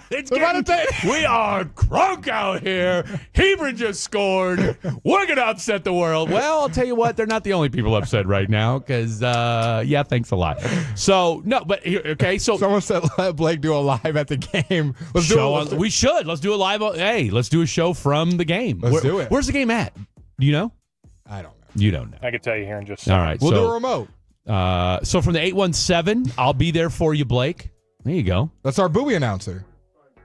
Oh, is he going to be there? Yeah. All right. Remember our buoy announcer? I do remember that. Yeah, because didn't he have to give some sort of mea culpa for what he did? Plenty. Okay. All right. And I let Clay Johnson know, the defensive backs coach. So there's multiple people ringed in on this, so don't play us. Well aware. So here's the deal. So we're going to put this out there right now. We're on Team Hebron. All right, Hebron Hawks. When Hebron upsets the South Lake Carroll Dragons on Friday, Clay's calling into the show. Yep. Okay? Maybe calling from the locker room. I want to hear the players in the background. Abso-stinkin-lutely. We want a call. We want to hear the guys in the background hooting and hollering. Yes, sir. Friday, 2:30 p.m. from Irving's Ellis Stadium. Okay. There you have it. Joy and Ralph Ellis Stadium. Okay. I love it. I'm excited, and we're on Team Hebron over here. I'm going to figure out a way to do a remote out there. Well, it won't be by Friday because we won't be by Friday. We can't do any till the start of next year. I'll just make a call to Ruben. Ruben and TC, I'll get them on FaceTime after the show. Yeah, I'm sure Ruben would be really happy to spend his Friday doing that. Yeah. Ruben and TC will get a FaceTime going, and we'll make it happen. Okay. I'll at least try. Okay. Well, hey, look, I'm pulling for you. Will you go?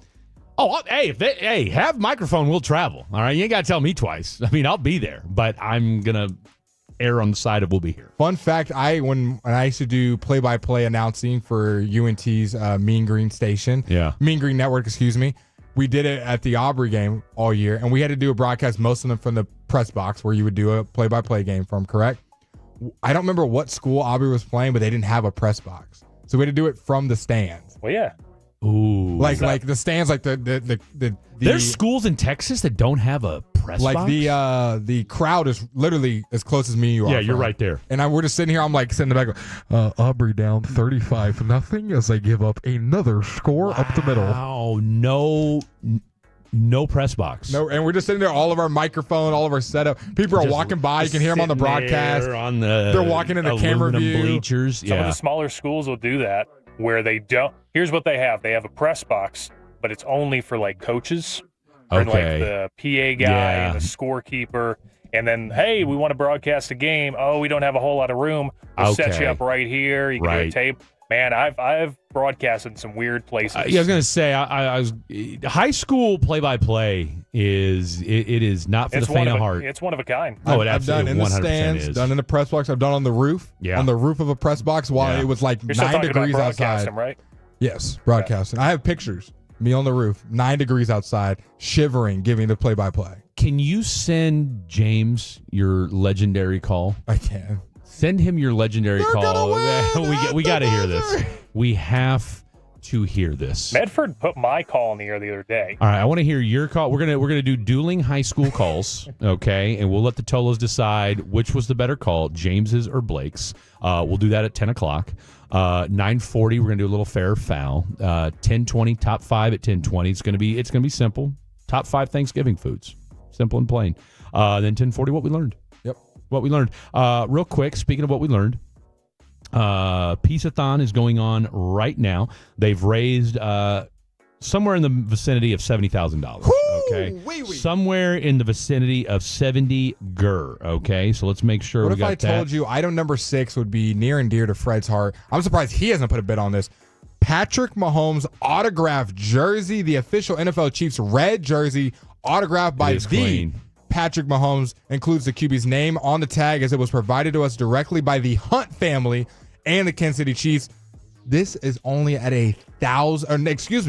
under $1,000 right now. $950. Under $1,000 for a Patrick Mahomes signed jersey. I love it. The career trajectory he's on, you're going to make your money back. What is that career trajectory? What would you say? Where do you think he's going to end up when it's all said and done? You think he's a Hall of Famer? Probably like number 6 as far as Chiefs quarterbacks go. At least. We've got another. Ad nauseum. Can you ring the bell? Love it. We've got another will-based estate plan from FGHW Law. Now, I'm a little disappointed because we don't have... Oh, wait. Here we go. Winner will receive a will-based estate plan with powers of attorney and advanced directives from the firm of Farrow, Gillespie, Heath, Wilmoth, LLP. I'm going to act like I know what that means. Right. Make a bid on it because it sounds important. It absolutely does. Oh, now here's what I might need. Well, no, it's for animals. Never mind.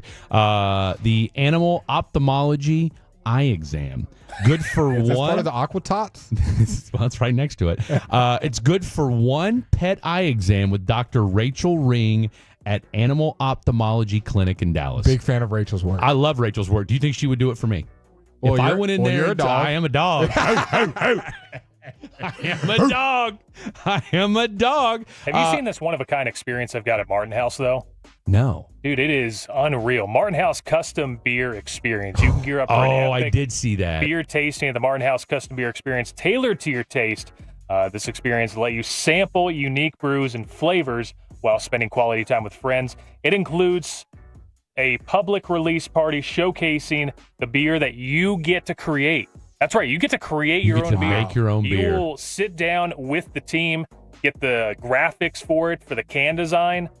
$2,000 right now. This sounds like a James Tritley special if I've ever heard of one. Who doesn't love a public release? And here's another one. What would you call your real quick? What would you call your beer? What would you two call your beer? James go first. Okay, it sounds like a lot. That sounds like a great beer. I'll let James and Blake go first. This stuff's tasty. I would name mine Nothing but a B thing. Nothing but a bee thing. Yeah. Yeah. And James? Give me the golden tones. What did you say? The golden what? Golden tones. Golden tones. Golden tones, golden ale. There you go. I feel like there's a double entendre there. Can I shout another pizza-thon? Pizza bus and buffet experience for 20.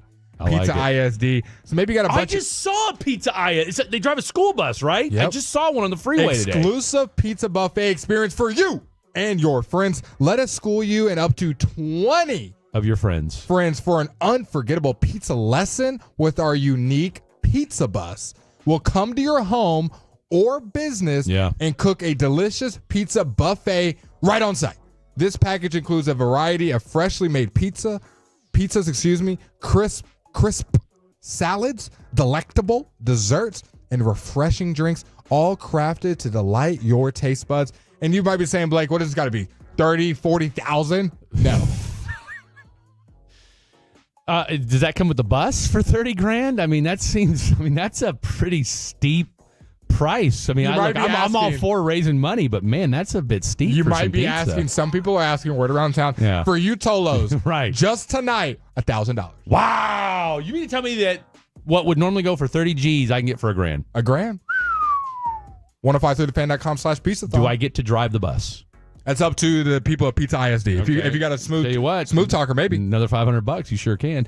DL Skincare Signature Facial, refresh and rejuvenate your skin with a personalized facial designed to leave you radiant and relaxed. I mean, that's priceless. Come on, for $135, it's the best facial you'll ever get. All right, coming up next. I'm sure you've paid for more. Fair or foul? When we come back, don't go anywhere. It's Fan After Dark. Shots back! 50 years in the Lone Star.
Uber Eats has low fee products? I gotta remember that. Well, you know, they say in order to remember something, you have to forget something else.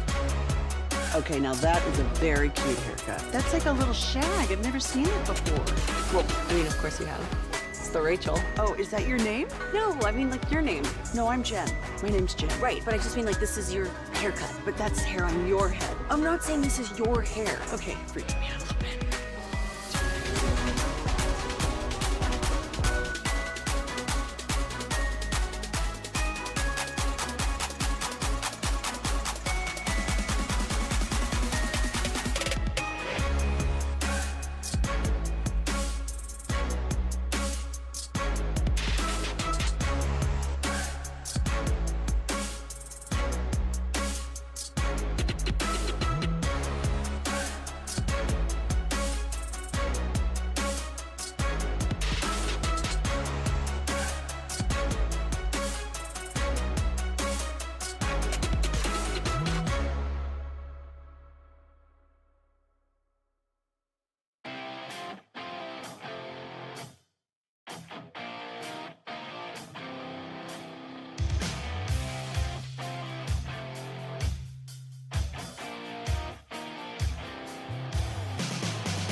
G-Bag broadcast. Bring a toy worth $15 or more, and while supplies last, you'll receive a ticket to a 2025 select home game, plus autographs from Rangers players, alumni, and coaches. For more information on the upcoming Texas Rangers Toy Drive, visit rangers.com/toy drive.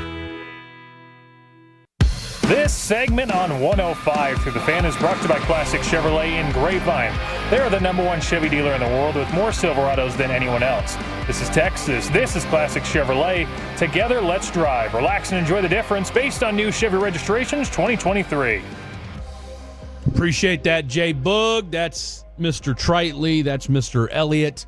Top 5 Elliott, if we do say so ourselves. I'm Fred Davis. Glad to have you in on this Thanksgiving Eve edition of the program. Programming note, we've got you and Mr. Will Chambers kicking things off tomorrow for us at 09. Doesn't get better than the Chamber himself. He was on the Cowboys crosstalk today as well, so you heard great stuff from him and Nate Newton and Bobby Belt as they had Morris Claiborne on, former number 6 pick from LSU for your Dallas Cowboys, Super Bowl champion as well, 2019 with Kansas City Chiefs. Kansas City Chiefs. There you go. And it's funny, too, because they signed him and Terrell Suggs mid-season that year. So right now, the game that is on in the studio is the Oklahoma City Thunder blowing out Golden State. I said this game would Steph be close. Curry's not playing. But then I realized Steph Curry is in street clothes. Steph Curry is not playing tonight. Not a lot of offense. No, they're just kind of going through the motions tonight. You know the NBA's mad. They book these games, and both are going to be blowouts now. Mavs blew out the Knicks. Now Oklahoma City's Yeah, going to blow that game wasn't close at all. That 15-point spread there at the end was not indicative of how close the final score really was. All right, fair or foul, you guys know what that means. We throw a story out. Maybe it's a real-life situation of our own, or maybe it's just a story that I'm going to read, and we throw it out, and we decide whether it's fair or foul, okay? So don't overthink it. 1 in 4 people will gain up to 10 pounds during the holidays. Fair or foul? A study by Talker Research reveals that 1 in 4 Americans may gain up to 10 pounds during this holiday season. The temptation of indulgent delights like pumpkin pies and gingerbread cookies leads 62% to set aside their usual healthy habits, a trend particularly noted among younger, I'm looking at you two, generations. Nevertheless, 65% of participants intend to prioritize their well-being in 2025, focusing on refined nutrition, increased physical activity, and self-care practices. Fair or foul? 1 in 4 people will gain up to 10 pounds during the holiday season. Now, is it fair to gain the weight, or is it fair? Like, what's the fair or foul on this one? Well, just fair or foul. Do you think people will gain 10 pounds? I think it's fair that I think it's fair that it happens. Yeah. And I think it's fair to do it. Yeah. I mean, yeah, you want to enjoy the holidays, you know. Hey, you're going to work that out January, February. You're going to do dry January. Everybody doing dry January these times, you know. What is dry January? So you don't drink anymore. Yeah, it's dry every day for me. It's dry every day. Yeah. So a lot of people nowadays are starting off the year no drinking at all in the month of January to kind of clean the palate. Interesting. Yep. It's like a sober October. Yeah, I was going to say I knew no shave November. Yeah. Well, I mean, it's not necessarily the same thing, but same premise. That, anyways, the whole month. Okay. Are you sure you don't have Tourette's, or is that just something you're kind of experimenting here? I don't think Tourette's is what we were going after there. just randomly blurting things out, aren't you? I thought that went in line. No. No. Well, if it went along with you, that's all that matters. Well, what's the one for February then? What's the? I don't know. Sign? I mean, I'm finding out about this for the first time. I just found out about it from James. Did you know about dry November? What is it? Dry January? It's dry every day for me. I've never heard you lie more. Well, you're not a big drinker, are you? I mean, every now and again you'll get turned. Okay, you know what? No, I don't indulge in I don't indulge in the drinking because you know what that leads to? Drinking and driving. And what do we not condone on the Fan After Dark? No, we don't. But I mean, you can still have a drink at your house. At my house, yes. Okay, so then you do drink from time to time, but you just don't drive afterwards. Yeah, because it's done at my house. Where do I need to go to? That's my point, Blake. You can do it. Coming at me, Fred. Coming at me, Fred. We're just trying to make sure we're on the same level here, you and I. Dry January. Don't drink. Dry January. Don't drink. So don't drive. Okay, so I'm participating in it. Are you going to do dry January? I'm actually going to do it this year. Blake? Dry every day. I told you I'm good. I'm locked in. You're not dry every day. I'm locked in. Okay. You got dry January, yes or no? You got to send a picture every day of you not drinking. Well, that's the dumbest. Okay. That's. I mean, what are you talking about? It'll be me, you, and Alec because he's already dry everything. That's it. And I mean everything. Who? That's boy. Me, James, words and have Alec. never been spoken. Which Alec? I think that's my problem right now. That dryness is killing me. Okay, this right is now. no therapy session. We don't need to hear about all that. But no, when it comes to dry January, that is a thing that people do. Now back to your fair or foul, tying it all back together. Yes, with thank you. a big old bow. Nice. I think if you're the guy or gal that's deciding that their diet, what's the 60-day one? You know what I'm talking about, James. Gone in 60 60 days. hard. I think it's 75 hard is what you're referring That's to. what I meant to. 75 hard. You mark that, please? Thanks. 75 hard. If you decide to do it in the holiday season, dummy alert, what are you doing? Do it during the summer.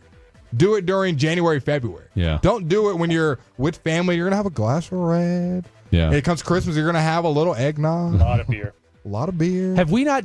Was it you that said you'd never had eggnog? Yeah, I don't have eggnog.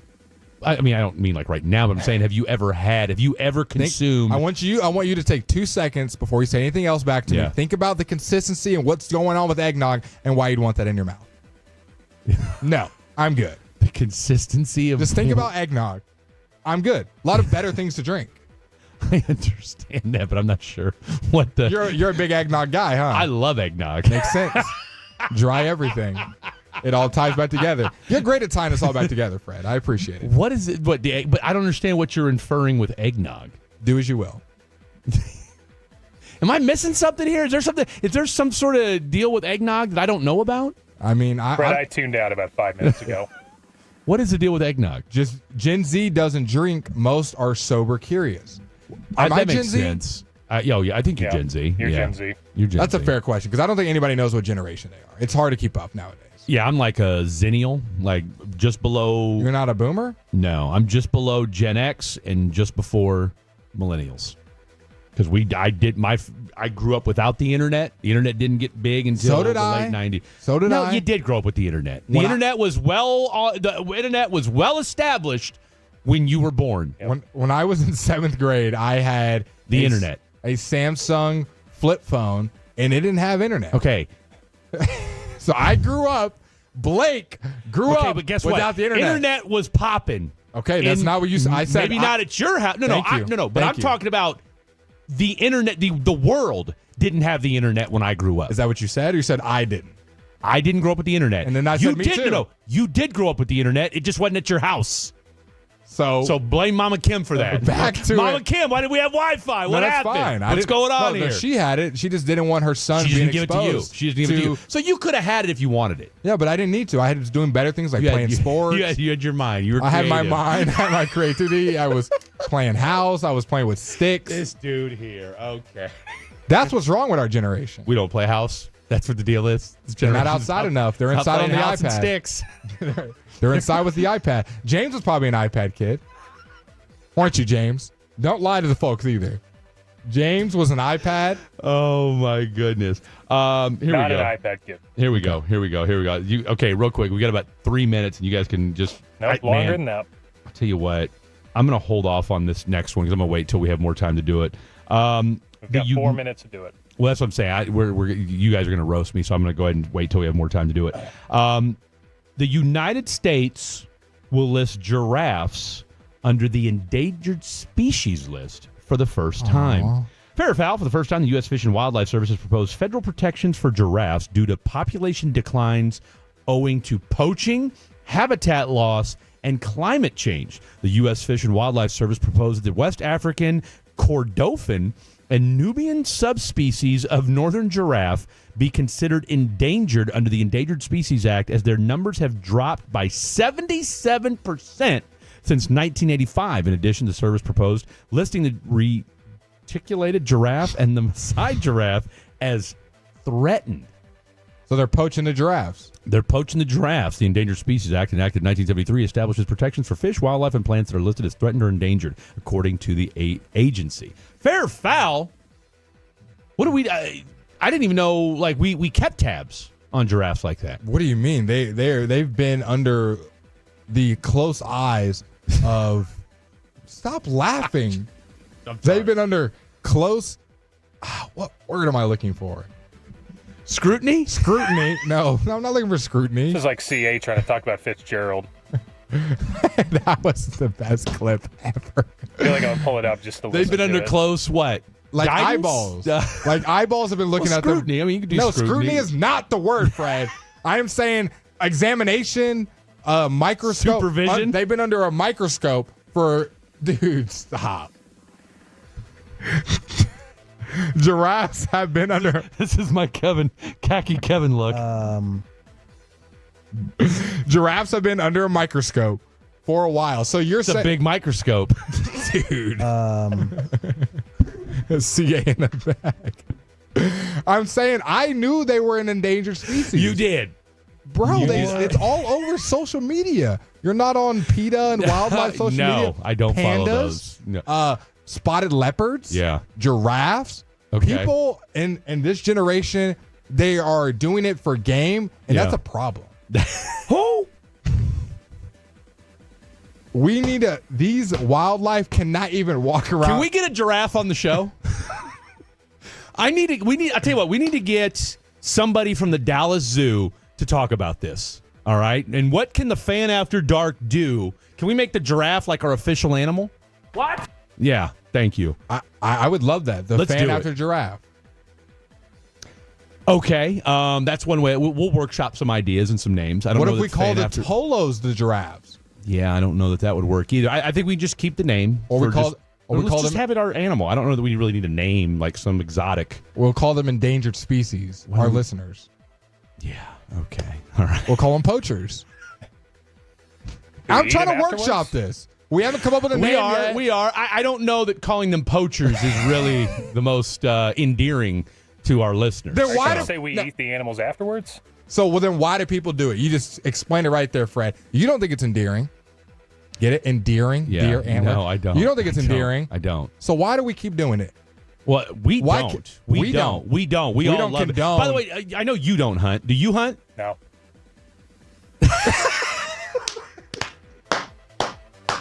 I don't know if we buy that, James. I don't know that we buy that. I'm not sure I believe 877-881-1053, Franklin Injury Return text line. Does James Tritley hunt? Send Y for yes, N for no. What do you think? Up next. When we come back, all right, we will look. Got a lot to get to. Wait, look, endangered species. We're pro giraffe. All right, let's get that out of the way. We love the giraffes here on Fan After Dark, and we're going to get a giraffe on the show in some form or fashion. All right. Yeah. Well, maybe not like literally on the show, but, maybe a giraffe representative. I'm doing it. Watch me. I'm doing it. Coming up next, final hour of the program, we got the top 5. We got dueling calls, okay? Because we're in the throes of the high school football playoff season, we've got James's call. We've got Blake's call. Which one is the better call? Lots to get to. Don't go anywhere. It is the Fan After Dark. The Fan is on.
think it's true that you've got to forget something else to remember that Uber Eats has groceries? No, that's absurd. Hey, remember when you used to be a, what was it, Pepper Lady? Pepper Lady? Wasn't it Cinnamon Sisters? Basil Babes. Saffron Squad? Nutmeg Maidens? Paprika? No. Nutmeg Maidens. I just said that. Was it Spice Girls? Doesn't sound right. Was it Saffron Squad?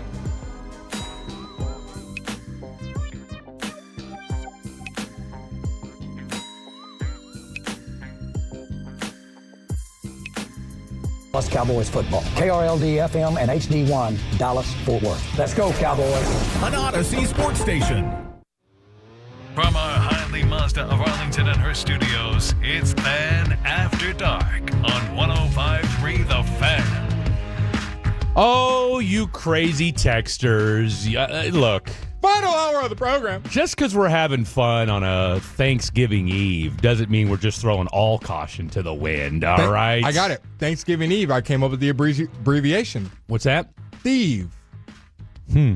Or thieves. Well, you've been on one tonight. That's Thanksgiving Eve. You have been on Thieve. Thieve. Yeah. Thieve. You got to say it. You got to really push it through your teeth. Thieve. You can just say Thanksgiving Eve. Which, is that a holiday? Because Christmas Eve a holiday, New Year's Eve a holiday. Yep. Is Thanksgiving Eve a holiday? Or as the kids my age call it, Blackout Wednesday? Who?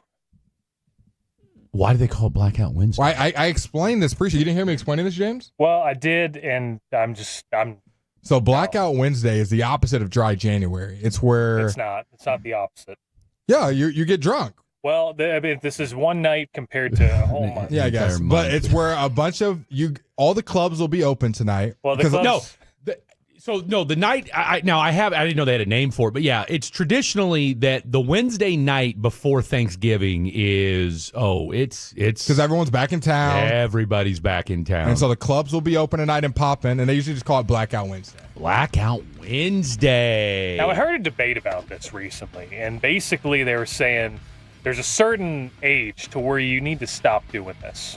What, okay? blacking out? Well, that's not that per se.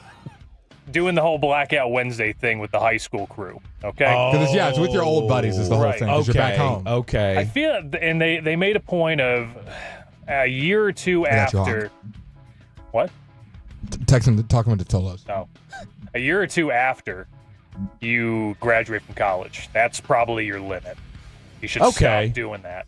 If you're, say me, 27, probably shouldn't be getting blacked out at the old high school spot. No. I mean, you've got a job. You're a respectable member of the community. Like the memes today are the guy who never left his hometown thrives on, like they put the Tom Brady hype montage, like he's in this Tom Brady mood.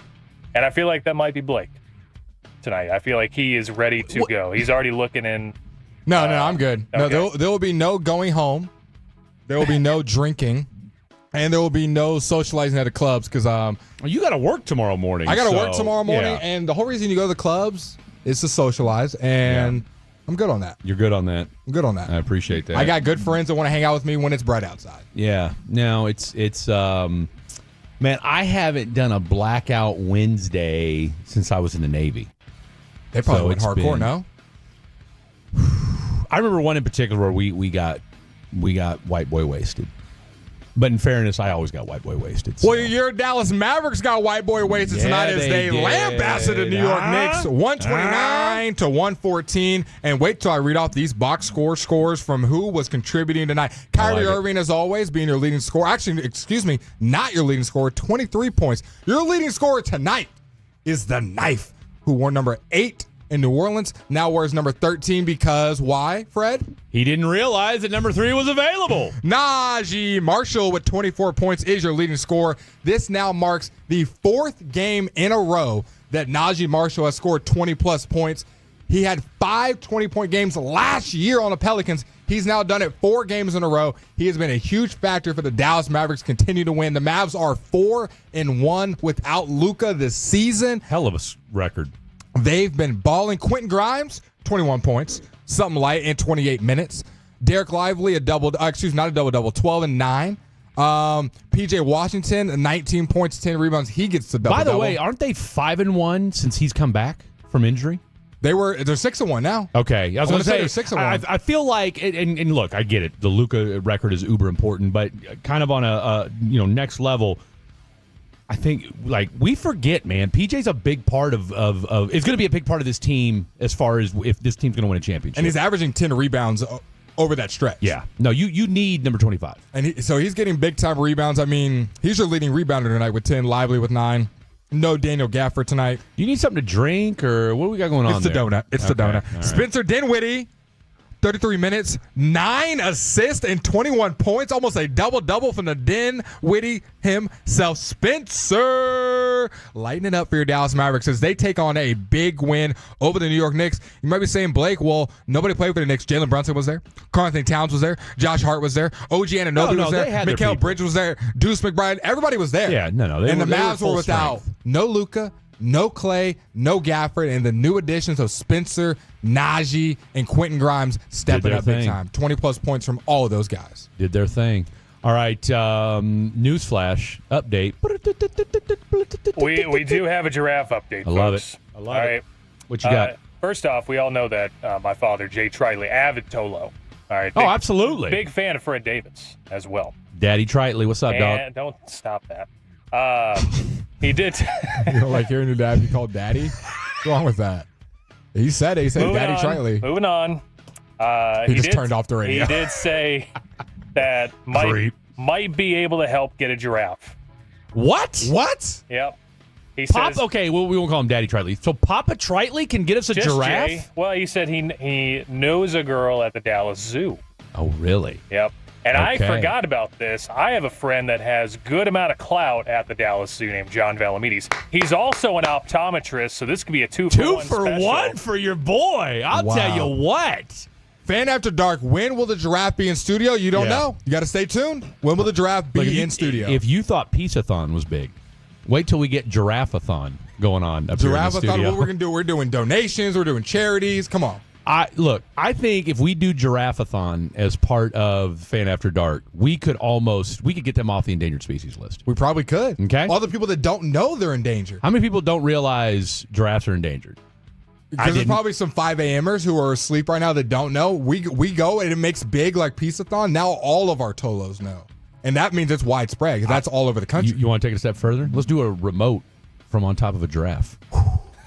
What? What? All right, timeout. Can we define what the top is? Ooh, great question. Well, I'm like, No, he's saying like on his back or on his head. What's the top? You got to, riding him like a giraffe. Like, where do you ride a giraffe? Like on his back. You don't hang around the neck like a pole? Because wouldn't that be a remote? No, well, think about then it. Then they might become endangered. Well, PETA would probably have something to say about it. We'll just sit on its back. Because here's the thing. We're going to need 3 giraffes. Okay? You don't think we can all fit on one? No, we're not all sitting on one giraffe. Well, I want my own How giraffe. are you getting up on this giraffe? Well, that's a great question. That's a Jay question. That's we'll have to ask the guy for the gal from the zoo. Hey, I do have a Peace-a-thon update. Shout out Mike Bray for bidding $100 on that. Mike Bray, the Notre Dame basketball coach? Nope, not that guy. Not that guy. Other Mike Bray. Mike Bray. He bid on that facial? The dart. Oh. The darts, Fred. Okay, the darts. Okay. Let's go, Michael Mike. Hey, look at James Tritley got the dartboard sold. And it had no bids, correct, before? Not anymore. So that's all on Tritley. That is all on Tritley. I'll tell you what. Well done by you, James. Let's keep the Tritley train going because let's do some high school calls. Yes. From in the booth with James Tritley. So let's set the scene here. Okay. We've got my call that I did last week, North Crowley, Odessa Permian. Yes. Alec Medford played on KNC Masterpiece earlier this week. Blake, your call is not from – when did your call happen? Yeah. So my call happened. I'll give you the exact date. Here we go.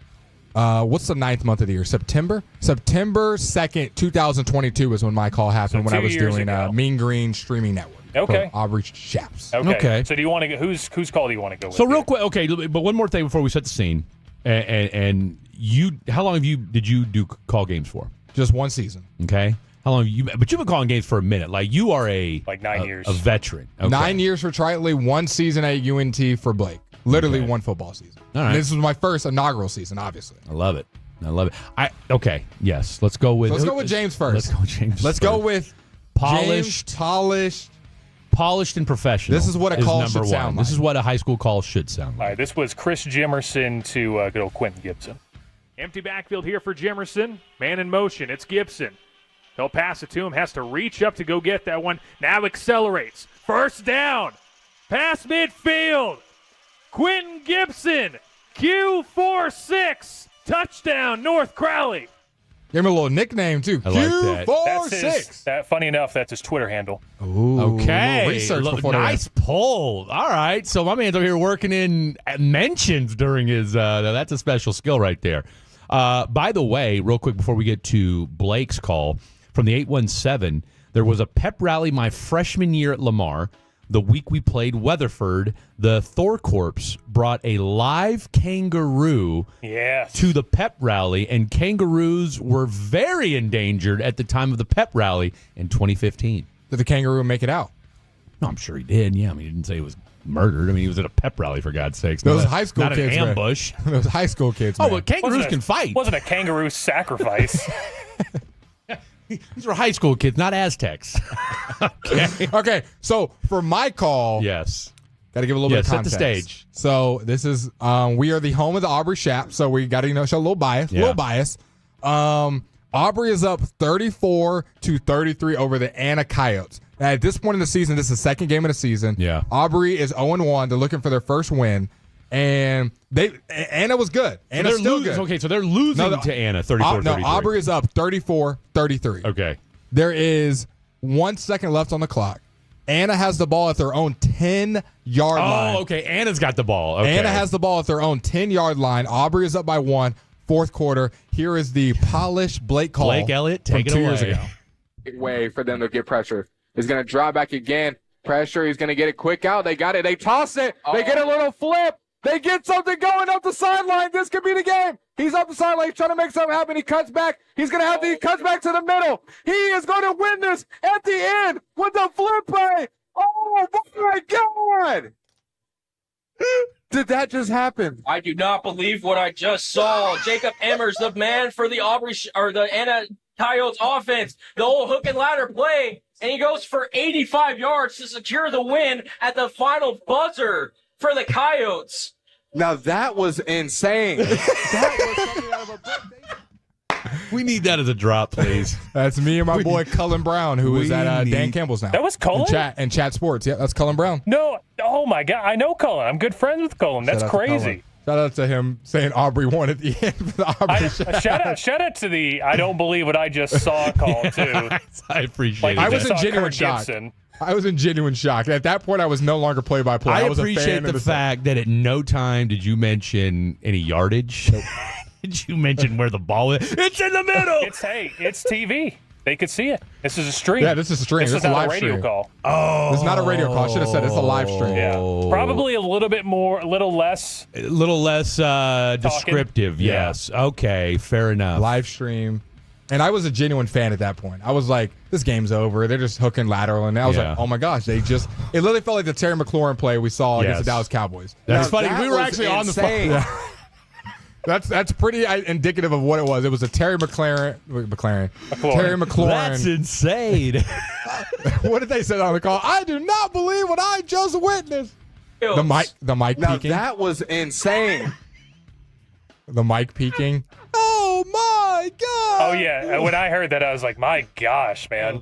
I'm blaming the producer. Blaming the producer on that one. Oh, that was funny. Did you have a full setup? Full crew. Wow. Full crew. Yeah. Spotter, producer. Kevin Walker was our stats guy. Khaki Kev was our stats guy. Yeah, he was. That makes sense. From the 682 Giraffe Tacos, I better fire. Dude, come on. I don't know that Giraffe meets anything I'd want any part. That's why we're here to double their existence. Right. Double, triple. We're going to be the reason that giraffes live longer. That's right. This show in Dallas, Texas. Here's the thing. Can you think of like any famous giraffes? Okay. Yeah. We need that's what I'm saying. Like, I don't know.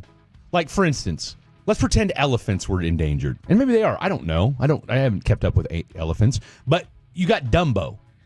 right? You got a face. So you got a face. You got Alabama, right? I mean, their mascot's an elephant. What's a famous giraffe? I'm glad you asked, Fred. I got one. Melman. I got Melman. All right, April the giraffe. Remember the internet sensation who gave birth to 5 calves during her lifetime in 2017?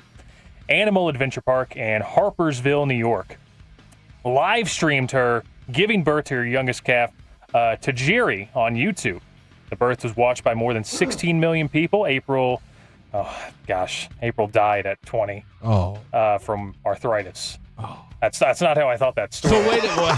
So April's dead now.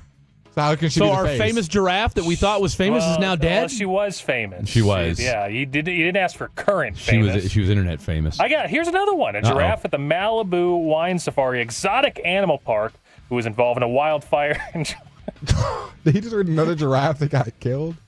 Maybe you should take a break from reading about famous giraffes, James. I know you want there to be a famous giraffe, and I want there to be. We're gonna get but text every time you read about one, it's dead. So, can I read about How about one? Jeffrey? Should Toys R Us. Oh well, and it went bankrupt. So there we go, James. What about But you're right. That's the closest thing I can think of. We're missing one. Melman from Madagascar.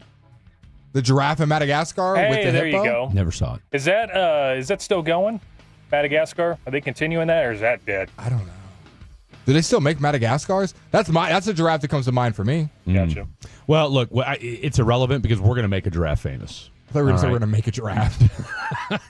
No, we're not going to do that, but we will make a giraffe famous. All right, coming up next, it's James's favorite, it's my favorite, it's Blake's favorite, and you know what? It's giraffes' favorites. Will there be another argument? Find out next on the top. No, there won't. We come in. Hey, you know what? 10. No argument. This is a. Here we go. This is a argument-free. We're just gonna have some fun. Top 5. You can't argue about food. I mean, you can, you can, but not top 5 when it comes to doubt it. Food we want to see. Don't go anywhere. Randy White is my teammate, y'all.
Uber Eats has low fee products? I gotta remember that. Well, you know, they say in order to remember something, you have to forget something else.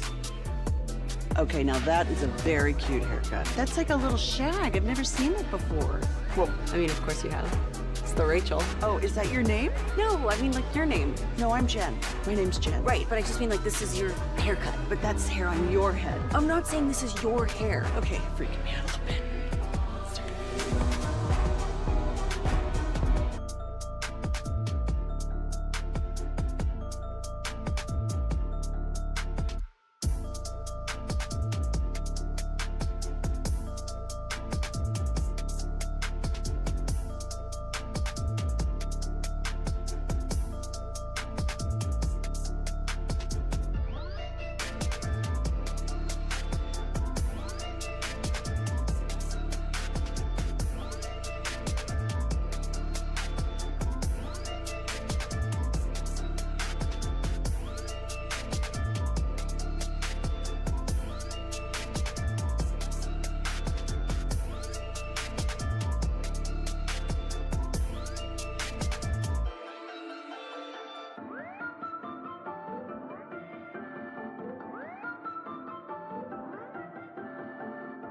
You today. 5 convenient DFW locations, cash and insurance options available. Mention me for a complimentary in-body scan. Men's T Clinic is now offering terzepatide. Crush your weight loss goals with less or none of the common side effects of other medications. 5 convenient DFW locations. menstclinic.com.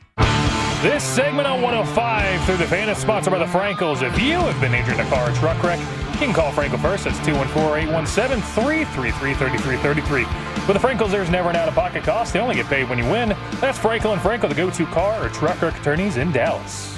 Thank you, James Tritley. This is the Fan After Dark. Blake Elliott, Freddie D, and our boy Jay Boogie in the Pimp Cup, keeping us nice and crispy here on a Thanksgiving Eve, a thief day, if you will. Don't forget, Peace-a-thon is still live for another hour and a half.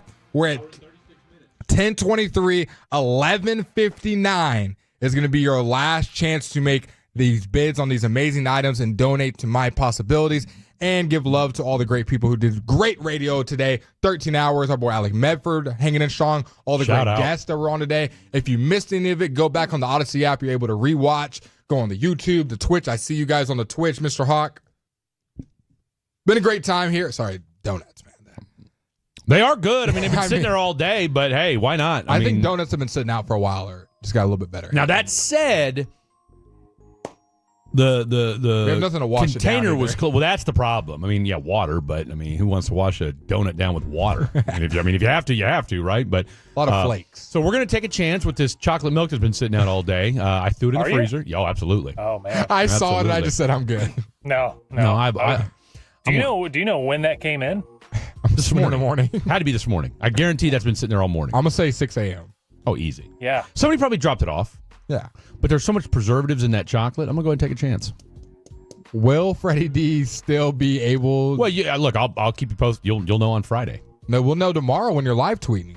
If you're throwing up from the chocolate milk. That's true. I'm gonna take a sip. I mean, I'm not gonna drink. If you drink that whole thing of chocolate milk and then tear up some food tomorrow, you might miss the whole second half of the game.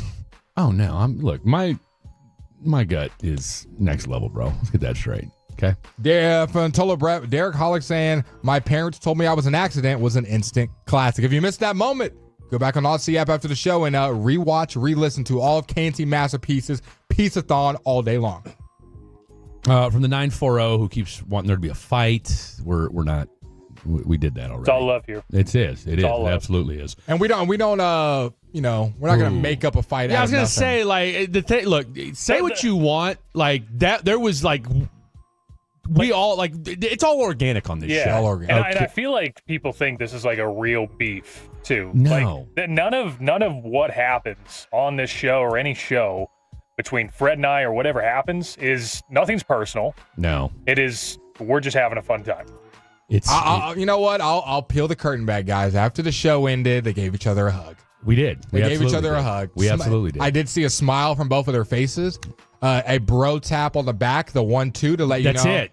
It's all love. It absolutely was. And then Fred left the room, and James said, "I hate that guy."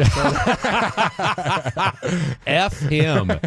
All right. So, by the way, real quick on the giraffe talk, Let's see. A lot of you guys texted in about Jeffrey from the Toys R Us. Okay, so he's the tiny one, right? I mean, he's just the mascot. He's like a midget, though. He's not not tall. Well, I mean, I don't know that. Blake, I mean, it's just don't say that. It's a cartooned. That's not it. Giraffe. He's small. Well, I mean, what do you mean he's small? I mean, it's a cartoon. It's a bit size one. It's a cute one. Well, yeah, but he's between he's behind a big R. All right, Michelle.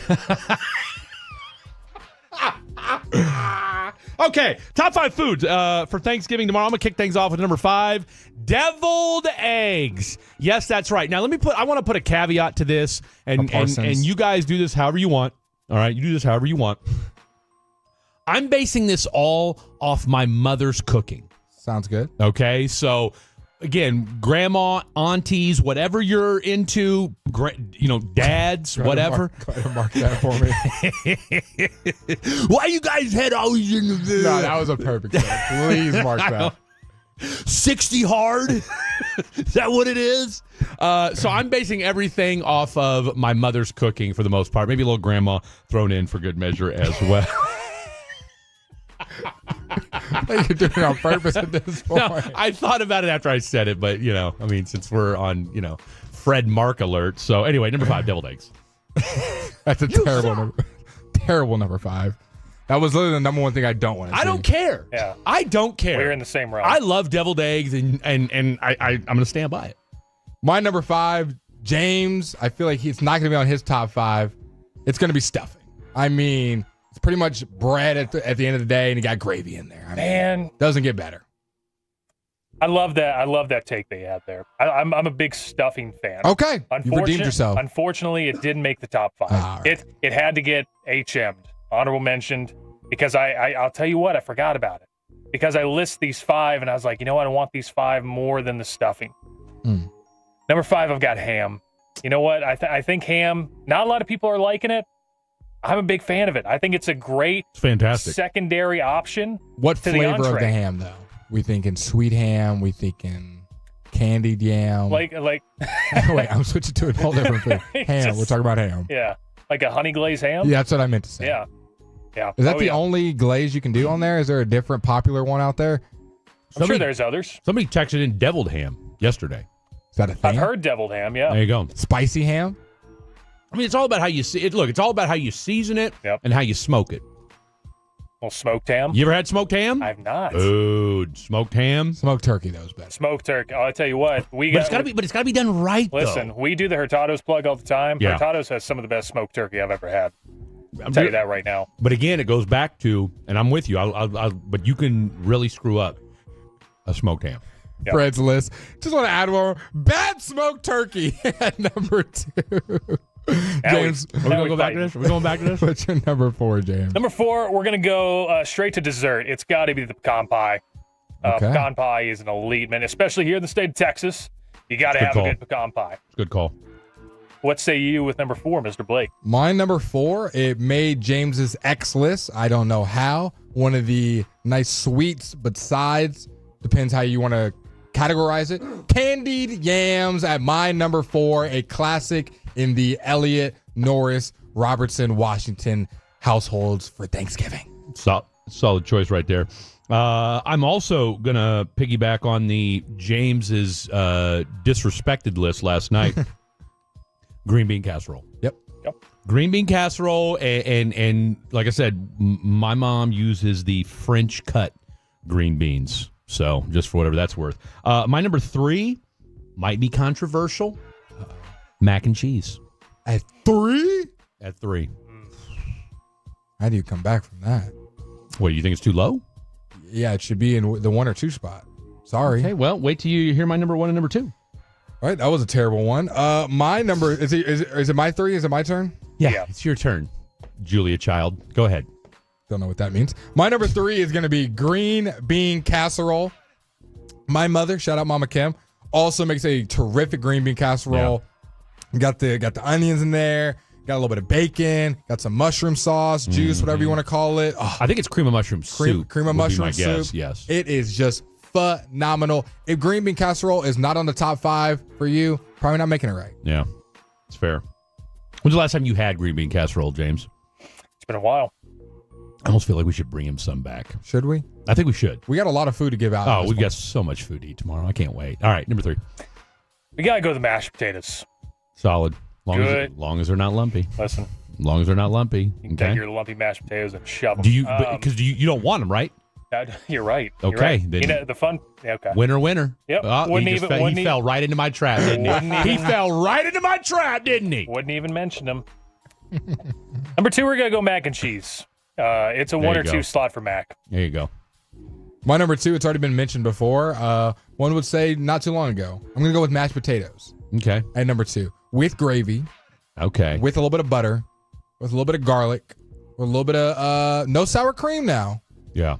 Maybe a little bacon if we're getting fresh and hot. Yeah. But mashed potatoes goes really well with whatever entree you got going on. It just feels like Thanksgiving when the mashed potatoes and gravy comes out, specifically It does. with the brown gravy. I ain't mad at you for that. I'm not mad at you for that. Number 2, my mom makes these new potatoes, and she's got this way that she does it. Don't ask me how. I can't explain it to you guys. But when Marla throws these down, they go. You ever had that? You know how there's always that one dish at Thanksgiving that a family member makes that's all you're looking for. You don't even care about that family member. You just want that one dish that they're bringing, and everybody and their mama and daddy and auntie, uncle, and cousins trying to get that. That's what mom's new potatoes are. So boom, there you Do have they it. have a name? New potatoes.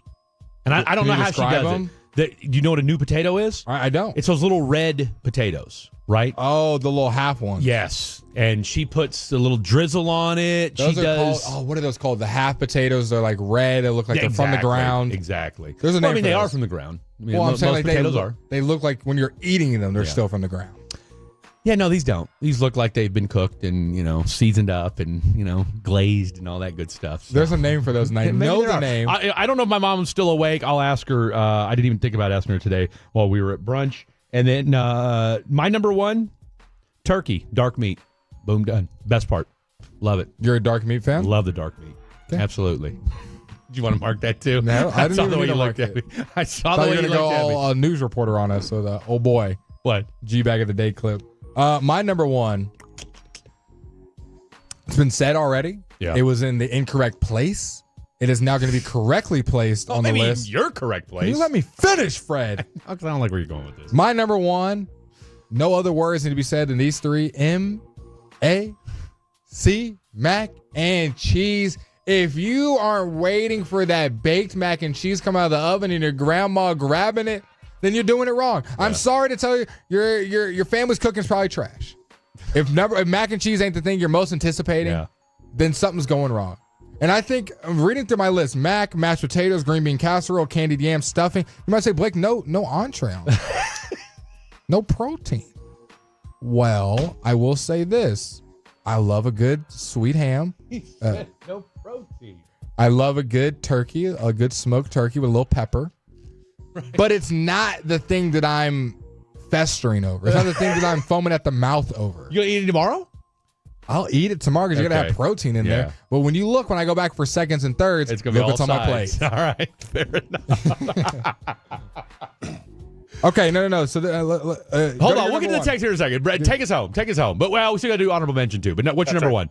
I mean, it's no surprise. It's got to be the turkey. I'm a big white meat guy. Okay. A little dark meat. You'll dabble. Calm down. You'll dabble a little bit in dark meat. Gravy, no gravy? Oh, the brown gravy. You got to go with the brown gravy. Okay. All right. That So creamy dark meat, brown gravy. This guy's clip farming his way. Dark meat with brown gravy. He loves that creamy gravy on the white meat, don't you? It's a good mix. You get the white. Yeah, you do. It is. Okay, Move on. Jay, Move on. Move on. Told us to move on. He didn't say it. Listen, was not meant to be put that way. But I don't know what we way go. you're referring to. Oh, you know. The Good 940 said, y'all's list is trash. So then I responded, send yours. He responded, I don't do Thanksgiving, but you boys are describing these things should not be good. So how are you going to, okay, just real quick from the 940, all right? So you've been kind of instigating all night, all right? Maybe you've had a rough day. Maybe you're not even having Thanksgiving with your family. So are you mad at us because we're celebrating Thanksgiving tomorrow? We just gave our list. Like, I mean, I don't do Thanksgiving, but how you boys are describing these things should not good, all right? So I don't understand what Like, what's not good about? You said ham and turkey. You've said mac and cheese. I said deviled eggs. Like, what about what we've said doesn't sound good? He doesn't celebrate Thanksgiving, so that's the only thing I can think of, right? Like, what's wrong with a holiday where your whole point is to eat? I feel like it's an easy thing. That's it. I just want to start. Oh, he's just starting mess. That's all.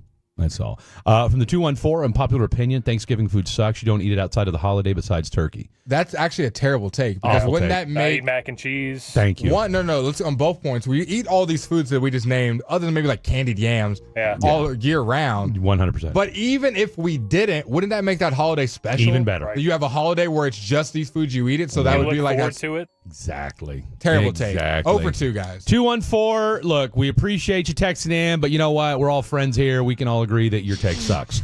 Let's see. 469. He's still missing his prison soulmate. Fair. That's from a different texter, though. From the 940, I hate eating. Well, there's your problem. There you go. So that's not, look, dude, I'm sorry. And we're here for you. Well, look, we're going to eat for you tomorrow, okay? Because I love eating, and we're going to eat a lot tomorrow. So if you had to guess, I'll tell you what, over, under, how many plates we'll eat tomorrow, and we'll do a final wrap-up on the Peace-a-thon, what we learned today, and what we're most excited about tomorrow. Lots to get to. That's Jay Boog. That's Blake Elliott. I'm Fred. This is Fan After Dark. Oh, no. Stomach.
The boys welcome the G-Men of New York this week. Our fan coverage starts at 12:30 Thursday with the Cavenders kickoff at 3:30 on your official home of America's team, 105.3 The Fan.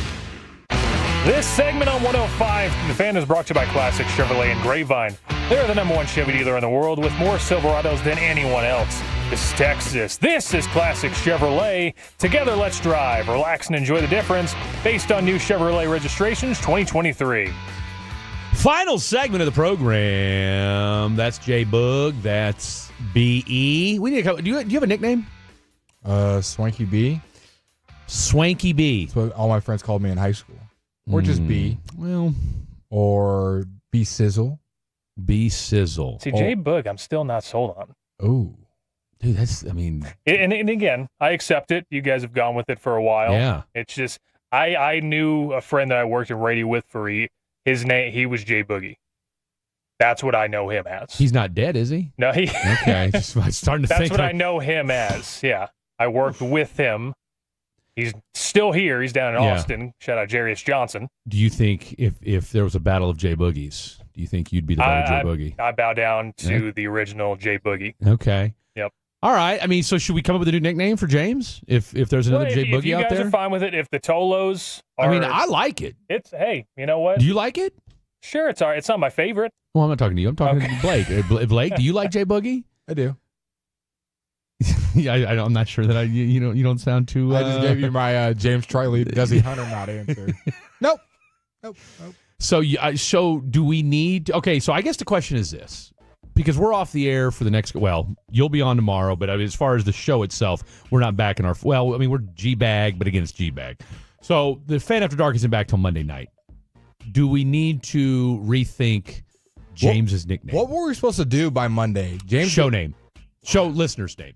Yeah, listeners. So we got to do it right here. But we've been kind of we'll revisit it next week. It's been a holiday week. We got Pizza-thon today. It's been a lot going on. Okay. So we'll worry about that on Monday. But we'll make a concerted effort because we're on all next week, Monday through Friday.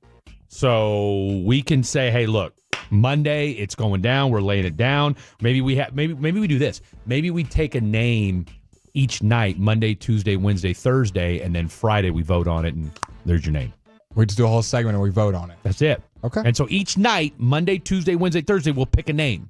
And so we'll have the 4 names on Friday, and then we'll vote Friday night. And that will have the name, and then boom, that's our It'll be like Love Island or The Bachelor, but with names. That's it. We vote one off every night. Well, we're not going to vote one off. We're going to select one each night. Give a rose to one. That's it.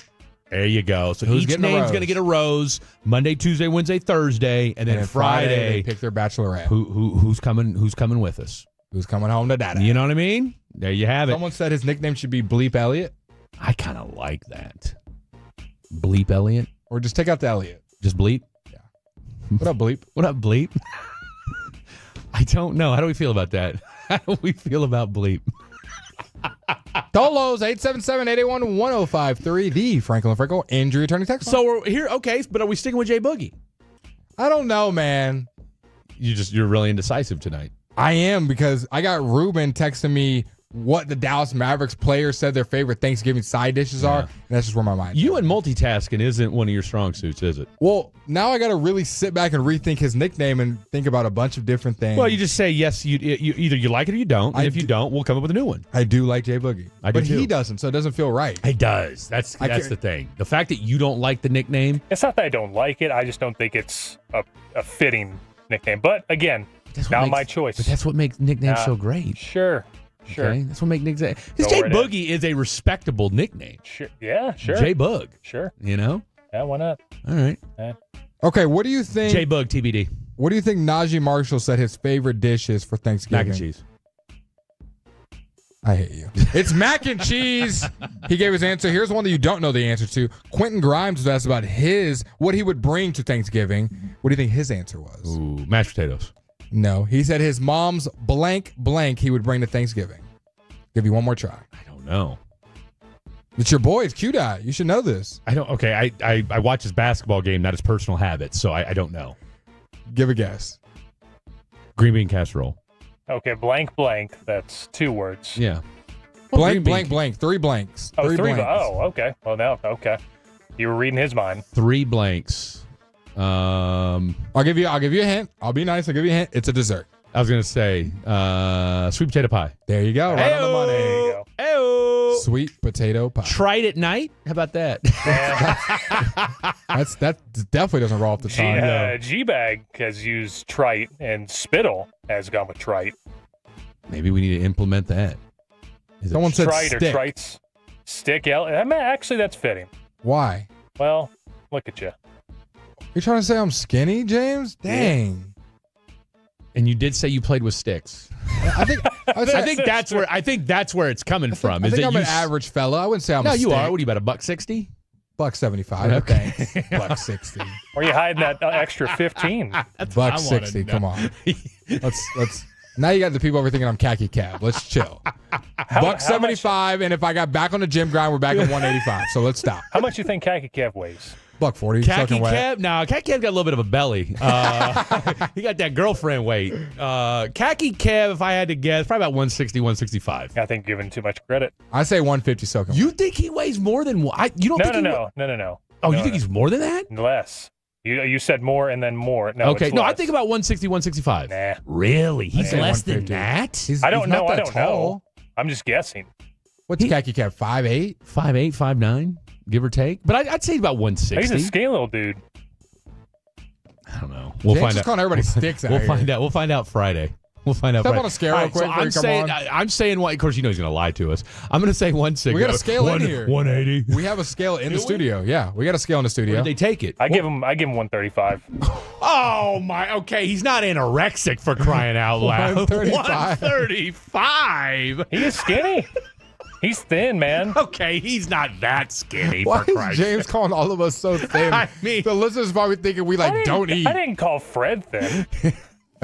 I don't know if that Fred might have wanted to get called thin. No, I'm fine. I'm 230. I'm holding it down. I would say he's about 155, 160. I'll give him an extra 10. What are you gonna say? 145. Just to help you. Okay, so you're saying 145. All right. What are you saying, Blake? If I'm being realistic, I'd say 163. 163. I love that exact answer. I'm gonna say 158. What a stupid answer. 158. Well, I was thinking around 165. As he took my 163 answer, I'm gonna go with 130. Oh, you didn't Price is Right at 165? That's exactly. Come on now. $1. He weighs 1 pound. Okay. Khaki Kev sitting at home listening. Like, what? Angry. In the fetal position. Hands over the face. Just rocking. Hands over the face. He's going to the bench right now. He's trying to eat 10. He's trying to gain 10 pounds tomorrow. Is what he's trying to do. He's going to stuff something in his shirt. Oh, he's gonna have weights in his pocket when he gets weighed on Friday. Okay. All right. So, box wine Blake. That's a throwback to the summer. Okay. I don't know why. I'm just a wine guy, not a box wine guy. I have class, so I would never do box wine. Okay. Give me a nice red, but yeah. Cabernet. We won't have your thoughts on this. Dallas Cowboys play the Giants tomorrow. Who's winning? Cowboys. Cowboys find a way to win. I do think the Giants are going to be stingy tomorrow, and I would not be surprised if this game's a lot closer than people think. I could see this being I'll tell you what, I could see this being like a 27-20 type of game tomorrow. I really could. I think you're going to see Brandon Aubrey. Brandon Aubrey will kick a couple field goals. Dallas is favored by 3.5. Over-under is 37 for the game. Oh, wow. No, I think they'll score. I do. I'll tell you what, 23-17, Cowboys. Both the Giants and Cowboys are 2-7 and they're 2-7-1 and they're they're both 3-7 in their last 10 against the spread. Okay. Give me the Cowboys. Give me the Cowboys 23-17. I got the Dallas Cowboys losing 20-17 versus the New York Football Giants. Drew Lock has a last-second drive. Ham. Goes candied yam. honey baked ham. Goes green bean casserole all the way to the end zone. I think he leads a game-winning drive. And they still got Graham Gunnell? Still the kicker? Is he hurt? I don't know. Their kicker. The kicker. Game-winning kick for the New York Football Giants. First name, last name. That's it. I'm with that. What you got? Who do you got winning tomorrow? Give me the Cowboys. I actually think they get a win at home this year. I like it. I'll go 24-12. Okay. And we see a Trey Lance appearance. Exciting. How many throws does he have? I'm going to put the over-under at 7.5. Half. 7.5. And I'm going to take. Wow. I'm going to take the under on that one. Yeah, take the under all day. I was going to set it at a half. He hasn't thrown. When was the last time he threw a pass? I think he threw like one. Eagles? Yeah, that Eagles game, I think he threw like one, maybe two. He ain't. No, I don't think we're going to see him tomorrow. I don't. Look, that's what I'm saying. I think they the Cowboys just won a game. With Cowboys are sold that they think they've won games. All right. I think Trey Lance doesn't hit the field. No, I don't either. All right, you had a great idea. We usually do what we learned tonight, but because of Thanksgiving Eve, what we're thankful for. Great poll by you. It's a solid idea. That's a fantastic idea. What are you thankful for? Man, it's been 7 months here at the Fan. I'm thankful to be with y'all. Really? You've been here 7 months? 7 months. It has been a long 7 months. It's felt like it's been a lifetime here. Absolutely. It's been great. Fred, getting to know you. How long has it been since you've been here? June. Okay. June. Yeah. Man, it's been great. Thankful for my health every time I get up, wake up in the day. Wonderful. Always a good time. And thankful we're going to eat some good food tomorrow. And you haven't dieted up at a Planet Fitness, and that's what we're most thankful for. You know what? As well. I'm on the verge of switching gym memberships. I love it. I love to hear that. Yep. You know what? I'm thankful for that. Blake? I'm thankful for life. Yes. We take it for granted. Mm-hmm. Had a lot of loss in my life over the last 2 years. So I'm just thankful that I'm here and able to talk to you guys on the radio. And just call your peoples. You never know when that last time is going to be. Hopefully not soon for any of you Tolos, but you do just never know, and you don't want it to be you not calling and having that kind of on your mind. So I'm just thankful that I'm able to be here with you guys, kind of echoing what our boy Jay Book said. Thankful I'm going to be able to eat some great food tomorrow at the Cowboys game. You got to take a step back and realize what it is a blessing to work for 105.3 The Fan, because I just passed a year over here at 105.3 The Fan. Hey. Newbies, all of us, man. How about that? I'll tell you what, like you guys said, I'm thankful for my health. I wish my eyes were better, but, look, I'm not completely blind, so I'm grateful for that. Hey, I'm grateful for the little bit of eyesight that I have left. I'm grateful for Gavin Spittle and Tim Collins, and I'm grateful for you guys here. And you know what? I'm grateful for the Tolos. Yep. All right. You guys are phenomenal. Even when we gripe with you guys, even when we push back and forth, I'll tell you what, we still have a good time, because without you guys doing what you do, we couldn't do what we do. So thank you guys so much for that. Hey, Peace-a-thon, 1 more hour. Yes. Get those bids in. Yeah, absolutely. So 1 hour and 4 minutes, that's going down. So make sure you guys, look. Bids. We got facials. We got wills. We got Pizza ISD. I mean, you got the Magic Johnson stuff going on. Dartboards. You can hang out with hosts of different sporting events. Man, look, jump on it. You will be glad that you did. James Tritley, hey, have a wonderful Thanksgiving with the fam. Shout out to Papa Tritley. Blake, I'll see you tomorrow. Shout out to you and Mama Kim. Have a wonderful Thursday as well. And to all you Tolos out there, good night. Text away your thoughts to the guys right now on the truckwreck.com fan text line at 877.